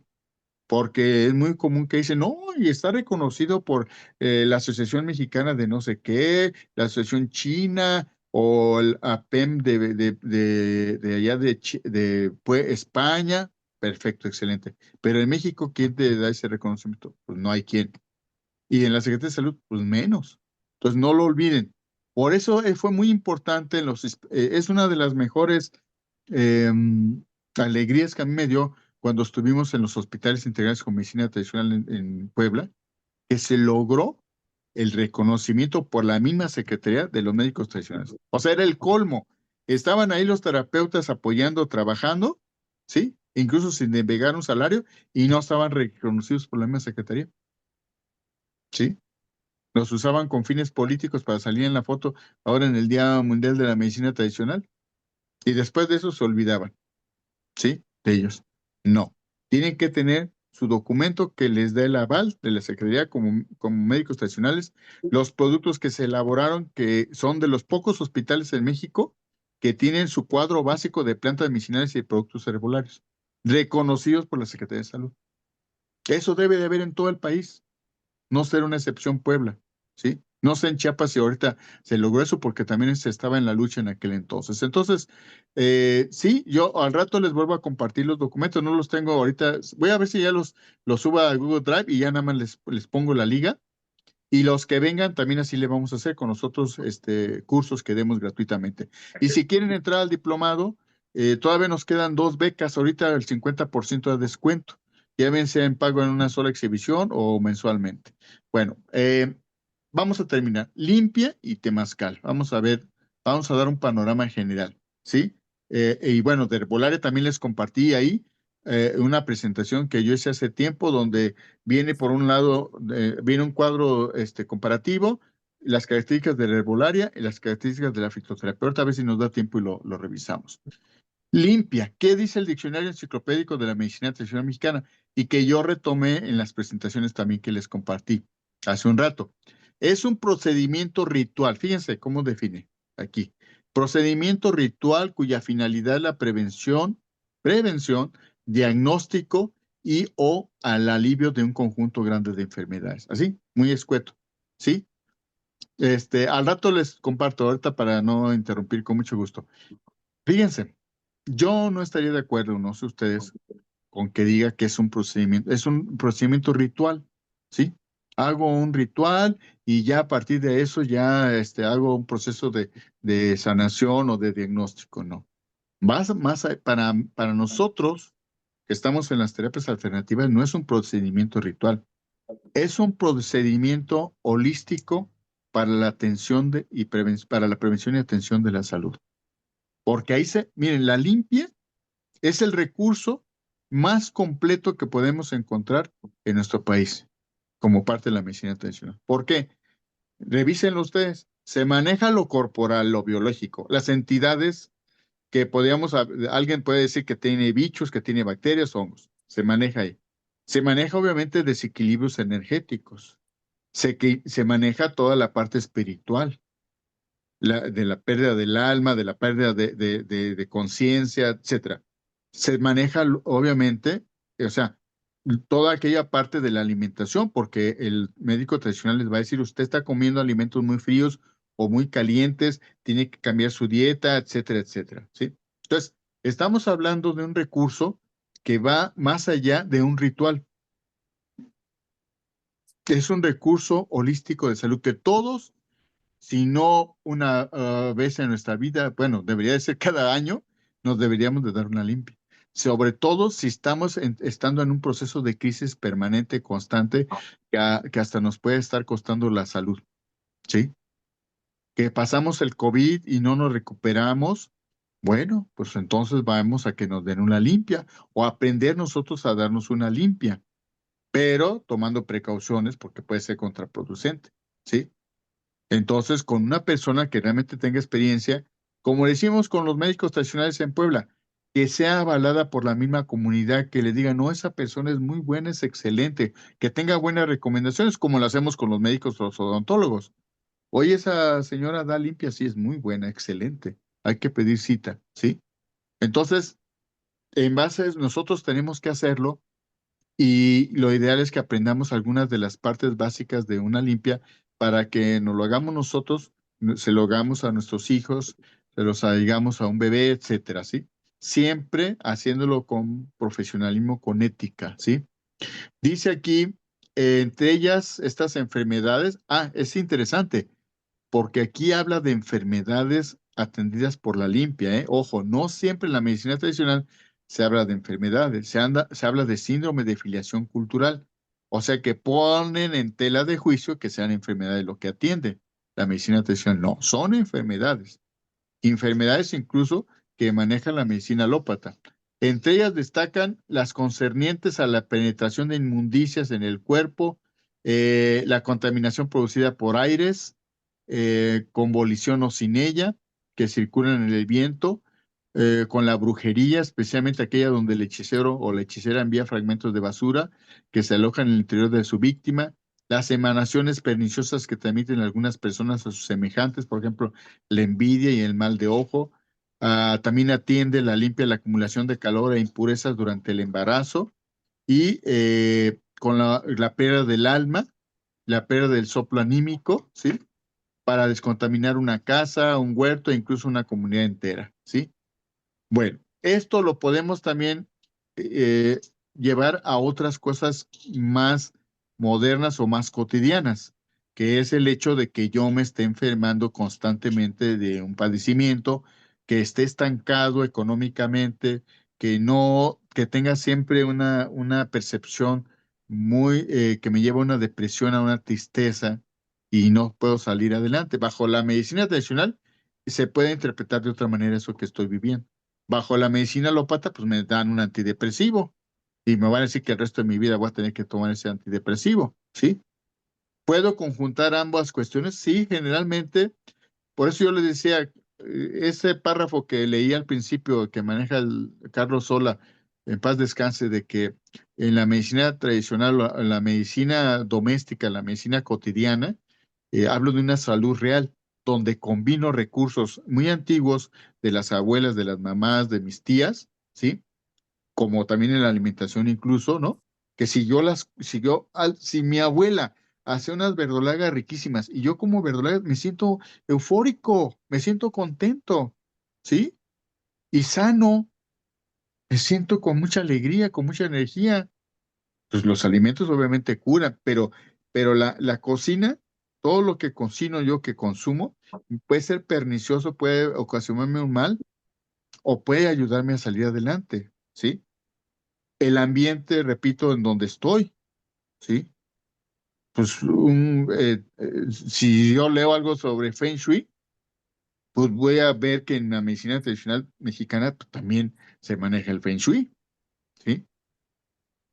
Pero aquí le llamamos de otra manera, ¿sí? Entonces, desde ese punto de vista, dice aquí que la limpia, en ella, me encanta cómo se resumió aquí en la biblioteca, porque ahí está el know-how de una limpia, ¿sí? Dice aquí que se usan, por ejemplo, se usan elementos expurgadores. Ustedes léanlo con más calma ahí en su casa. Entren a la biblioteca o de lo que les compartí de la limpia, ahí viene eso. Se usan elementos expurgadores. Tengo que saber a qué se refieren con expurgar, sacar, ¿verdad? Eliminar. Como plantas aromáticas, aquí le llaman fragantes, huevos, fetiches. ¿Qué es un fetiche? A ver, lean qué es un fetiche, investiguen qué es un fetiche. Todos usamos fetiches. El más común ahorita es el celular. Sin el celular no pueden vivir, no podemos vivir. O sea, salgo a la casa, chin, me siento muy mal, hasta me deprimí, me empecé a doler la cabeza. ¿Por qué? Pues porque no tengo el celular. Es un elemento que me va a dar, que me va a dar alegría o paz, o me va a dar seguridad, ¿sí? La ropa, el incienso, las aves me van a ayudar también para eso, las plumas, las velas, las piedras, el alumbre, el agua bendita, el aguardiente, las lociones, ¿sí? Ofrendas. En el proceso de este recurso terapéutico muy completo, utilizo ofrendas como tamales, refrescos, licor, pollo, pan, cigarros. Y también uso entidades cosmológicas, como son los altares mismos, los fetiches, las velas prendidas que me señalan el camino que va a llevar mi alma o mi otro ser que está ahí en el subconsciente o en otros niveles de conciencia y que me va a ayudar a buscar el camino Al final, adecuado. ¿verdad? Los listones, los cruces, los arreglos florales.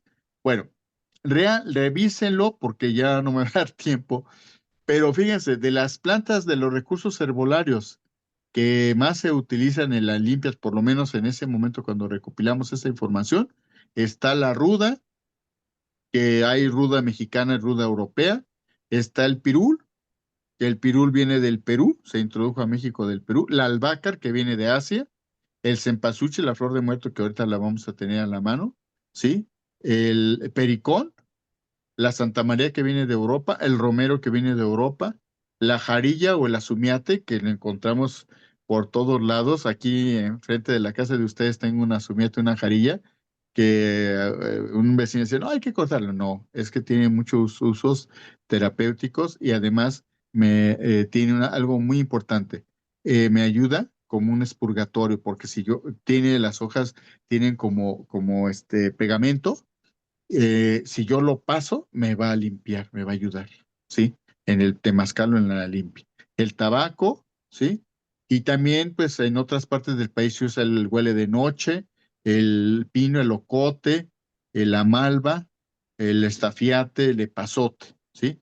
Bueno, revísenlo, léanlo con calma, porque ahí hablo de las diferentes etapas por las que se pasa cuando se hace una limpia.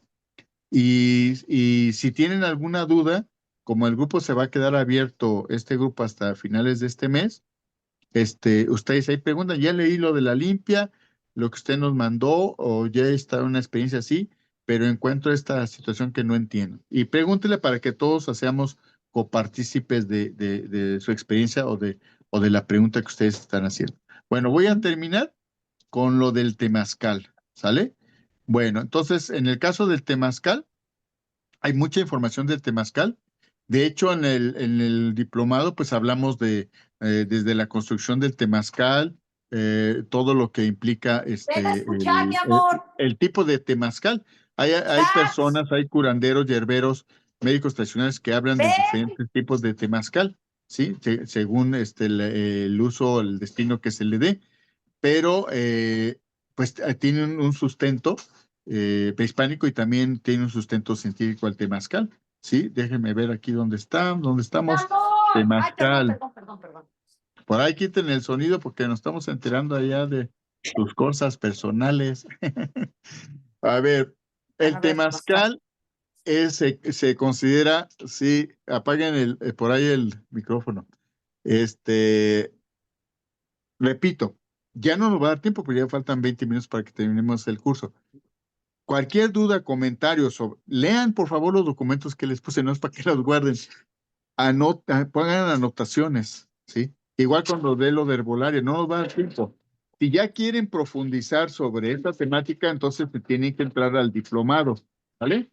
A ver, entonces, espérenme, porque es que estamos aquí basando unas cosas. Puedo ser limpia. A ver, ¿qué Pipián? ¿Quién va a ser Pipián? ¿Que nos va a invitar al Pipián? Ahorita me haces una limpia tú a mí. Me compartieron el link para el curso. Sí, ahorita les subo la información, tranquila, no se me aceleren, ahorita. Bueno, el temazcal, aquí en uno de los documentos que les compartí, se considera, sí, al grupo, ¿cuál grupo? Pues ese es el grupo, no tenemos otro grupo. Este es el grupo, aquí voy a subir las ligas también para los otros cursos, el que viene es Herbolaria Mexicana. Y aquí voy a seguir compartiendo los libros y demás, así es que permítanme, déjenme terminar. El temazcal es un baño de vapor que podemos decir que en todas las culturas del mundo existe. Hablen de la cultura que ustedes quieran, del baño turco, del baño de los griegos, en todas ha existido el baño de vapor. Pero una característica de nuestro temazcal, entre otras cosas, es que es de los pocos que siempre ha usado hierbas para ojearse, ¿No quieres una para aplicarse tomado o para bañarse con ellas. Buena idea. ¿Sí? Ojo, ¿sí? Por ahí quiten su sonido. A ver, Becky y Geo León, por ahí quiten su... Ya estoy terminando. Entonces, literalmente significa casa del sudor, la casa del baño. Y obviamente ya sabemos que representa ¿qué? El vientre materno. Representa la madre tierra, ¿sí? Bueno, dice aquí, los aztecas, entre otros grupos, usaban el baño no únicamente para la limpieza diaria, como baño, entre comillas, moderno, como meterme al baño y bañarme diariamente, no, que iba más allá de eso. El temazcal, usar hierbas, hacer ritos, hacer un ritual, cantar, orar, pedir a la Madre Tierra, al universo, la sanación, ¿sí? Entrar incluso en un estado de inconsciencia bien manejado, ¿sí? Con plantas de poder, ¿sí? Con minerales, etcétera. Entonces, también, como les decía de la limpia, es un recurso terapéutico muy completo, donde se trabaja cuerpo, mente, espíritu y energía. Que algunos temazcaleros, algunos médicos tradicionales, con mucho respeto lo digo, digan que ahorita vamos a hacer un temazcal espiritual, un temazcal energético, un temazcal, yo no estoy de acuerdo, porque yo no puedo fragmentar lo que nació holístico.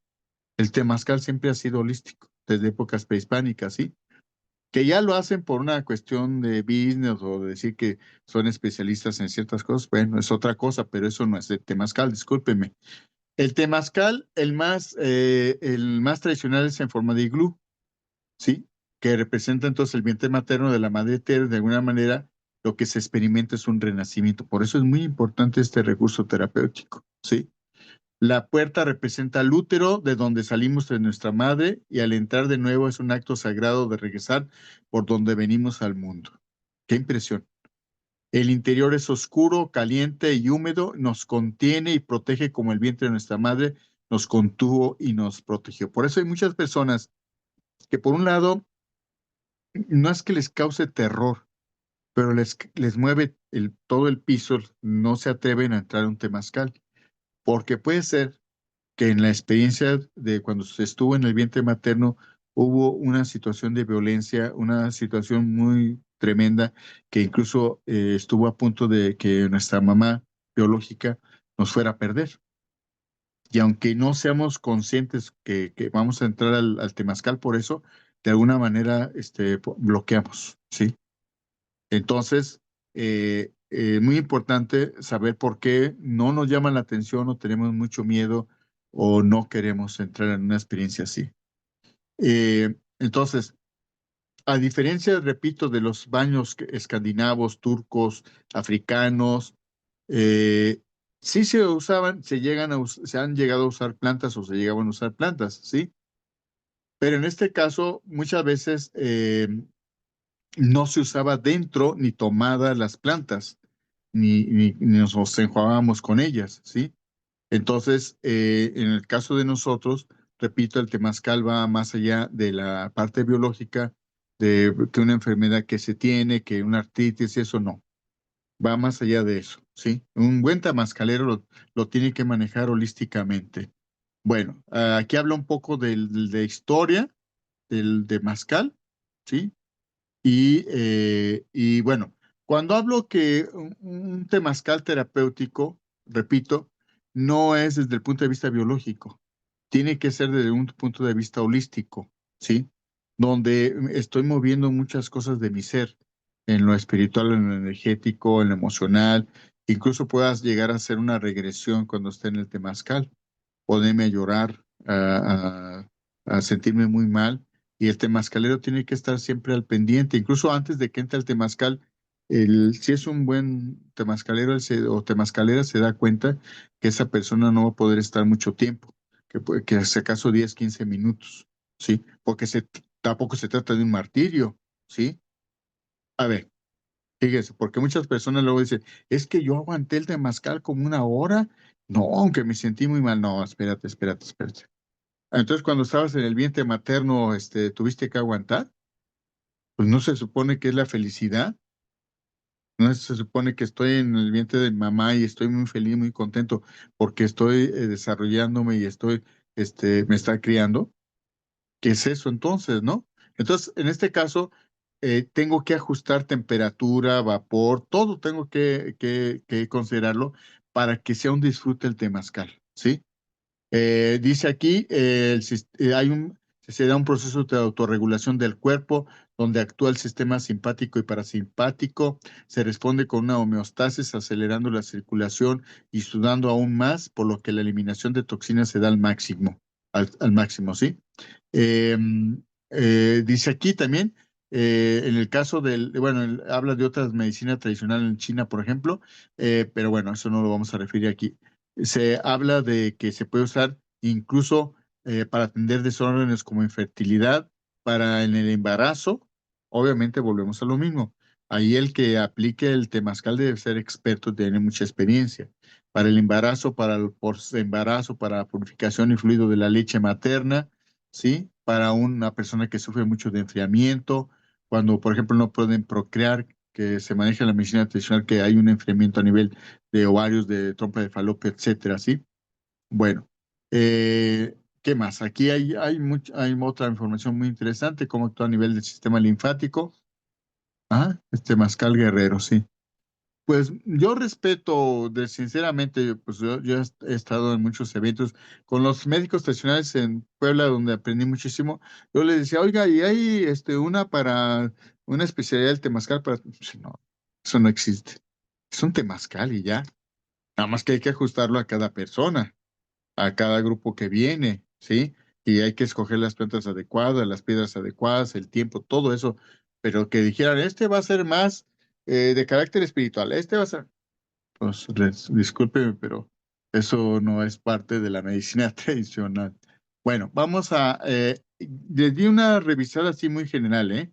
Pero léanlo por favor. Si ustedes ya han tenido experiencias en Temazcal, compártanlo igual en la limpia. Y voy a terminar aquí con hay uno que es de parteras tradicionales. Ahorita hay una discusión porque se está comentando que en la ley de salud, en relación a las parteras, se les está obligando a tener ciertos documentos, a demostrar, etcétera, etcétera. No lo vamos a abordar aquí, pero si ustedes están teniendo alguna situación así, por lo menos de lo que yo viví en Puebla, muchos años no había ese conflicto, pero es muy importante que visualicemos integralmente el trabajo de las parteras y cómo utilizan como de los que acabamos de ver, como un recurso cotidiano para prevención y atención del embarazo, y que el embarazo no se complique, pues tanto la limpia como el temazcal y obviamente la herbolaria. Sí, entonces revisen ustedes, por favor. Voy a hablar entonces de lo que corresponde a ¿dónde dejé por aquí? En cuanto a hay un artículo que habla de la experiencia en Puebla, ¿sí? Que es Medicina Tradicional Puebla. Denle una revisada. Es del año pasado, antepasado. Habla un poco sobre también sobre las especialidades que hay en la medicina tradicional. Viene la definición de la Organización Mundial de la Salud, de la Secretaría de Salud. Acuérdense que en México, en la Constitución, está reconocida a plenitud de la medicina tradicional, como tal, ¿eh? Bueno, de eso que se lleven acciones y que se lleven políticas para promoverla y apoyarla como debería ser, pues es otra cosa que todavía falta avanzar por ahí. Pero se habla en el artículo cuarto y segundo constitucional, en la Ley General de Salud. Hay una norma mexicana para atención de las mujeres durante el embarazo, de ahí también se habla de medicina tradicional, etcétera. Bueno, el programa estatal. Puebla es de los pocos estados en México, eso no debería de ser una excepción, en la cual hay un programa estatal de medicina tradicional y una ley estatal de medicina tradicional, ¿sí? Desde el 2002. Bueno, habla de los módulos, pero a lo que quiero llevar, aquí está, miren. Dicen, por lo menos para Puebla, ¿cuáles son las especialidades de la medicina tradicional con las cuales se puede ubicar a un médico tradicional, aunque hay médicos tradicionales que manejan todos ellos? Una de ellas son los hueseros, otros son las curanderas, otras son las parteras, ¿sí? Que bueno, todos hemos escuchado esto, pero, y aquí define cuáles son las parteras, cuáles son los curanderos y los hueseros, pero también están los graniceros, ¿sí? Y aquí está el cuadro básico que logramos implementar. Revísenlo. No dice, no viene páginas, pero en este documento de la Secretaría de Salud de Puebla, revísenlo para que esto mismo lo promovamos en nuestras comunidades, en nuestra región. El cuadro básico de productos herbolarios es el de los pocos eh, hospitales integrales en México que los remedios herbolarios están reconocidos por la Secretaría de Salud. Esto es, hay un ungüento, hay jarabe que elaboramos con los médicos tradicionales, que incluso le pusieron un nombre. Está otro jarabe por aquí, un té, cápsulas, pomadas, jabones y shampoos. Sí, todo eso se hizo con los médicos tradicionales y son 20 remedios que forman parte del cuadro básico. ¿Sí? ¿Cuáles son los padecimientos de la medicina tradicional más frecuentes que se atienden, no nada más en los hospitales, que vemos con frecuencia que con los pacientes? ¿Sí? El aire, el susto, el empacho, el latido, la bilis, el mal de orín, el cuajo, el mal de ojo. ¿Sí? En el caso de las parteras atienden también la oída del bebé, oír al bebé, estreñimiento, angina, disentería, empacho, caída de ovarios, calentura, infección vaginal, manteadas. En el caso de los hueseros, el enfriamiento, las torceduras, el sobar, el músculo esquelético, los emplastos, el dolor de piernas, las ventosas, el masaje, ¿sí? Bueno, habla aquí también que tienen un jardín botánico, en el cual nosotros también colaboramos, su baño de temazcal, etcétera. Un modelo muy interesante que para nosotros debería de replicarse en todo el país. Bueno, ya termino estos últimos 6 minutos, con la parte, es que estaba dándome cuenta que no les compartí, se lo voy a compartir, lo de herbolaria y fitoterapia, ¿sí? Entonces se los comparto al rato para que ustedes comparen cuál es la diferencia entre fitoterapia y fitoterapia. No sé por qué no se los puse.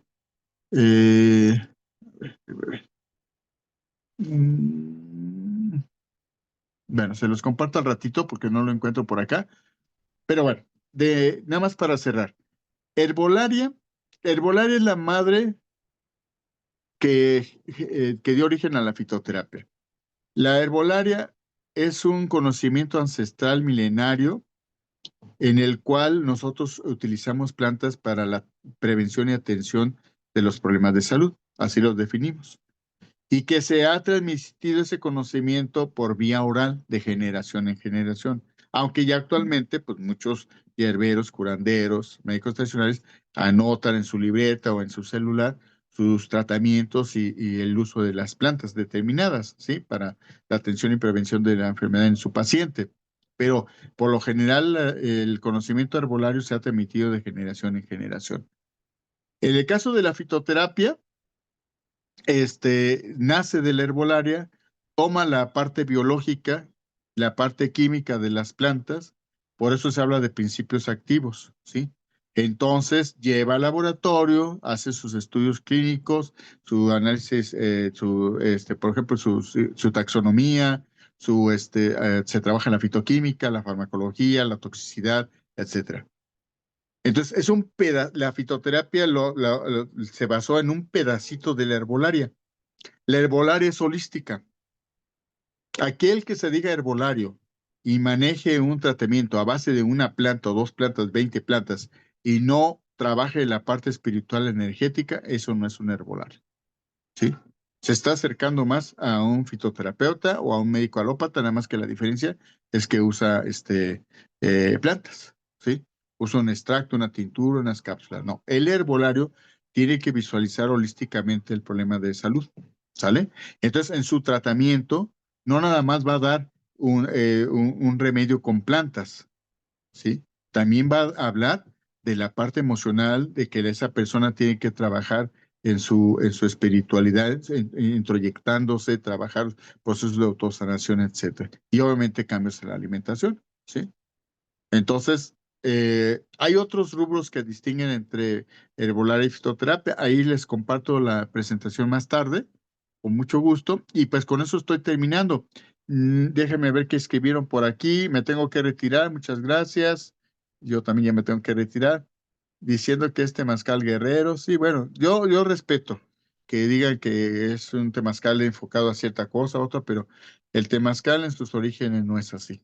El link para agregarse, el grupo es no hay otro grupo hasta ahorita, pero les voy a subir la información nuevamente que compartí con los demás compañeros y ya yo creo que el lunes, si no el domingo, les comparto la información del curso que vamos a dar de herbolaria mexicana, que igual es una plática, o ahora le llaman webinar o conferencia magistral. A mí no me gusta manejar eso, pero es un cursito corto, introductorio, para estimular que ustedes aprendan, conozcan, revisen y darles alguna literatura básica.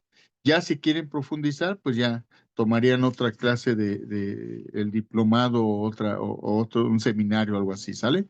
Bueno, me dio mucho gusto. Saludos desde acá, desde Morelia, Michoacán. Siendo las 8 de la noche, Gracias. cerramos este curso. Espero que les haya sido de interés, que les sea útil. Dejo abierto el grupo para dudas, preguntas, comentarios, ¿sale? Que estén bien, cuídense mucho, que descansen. Muchísimas gracias.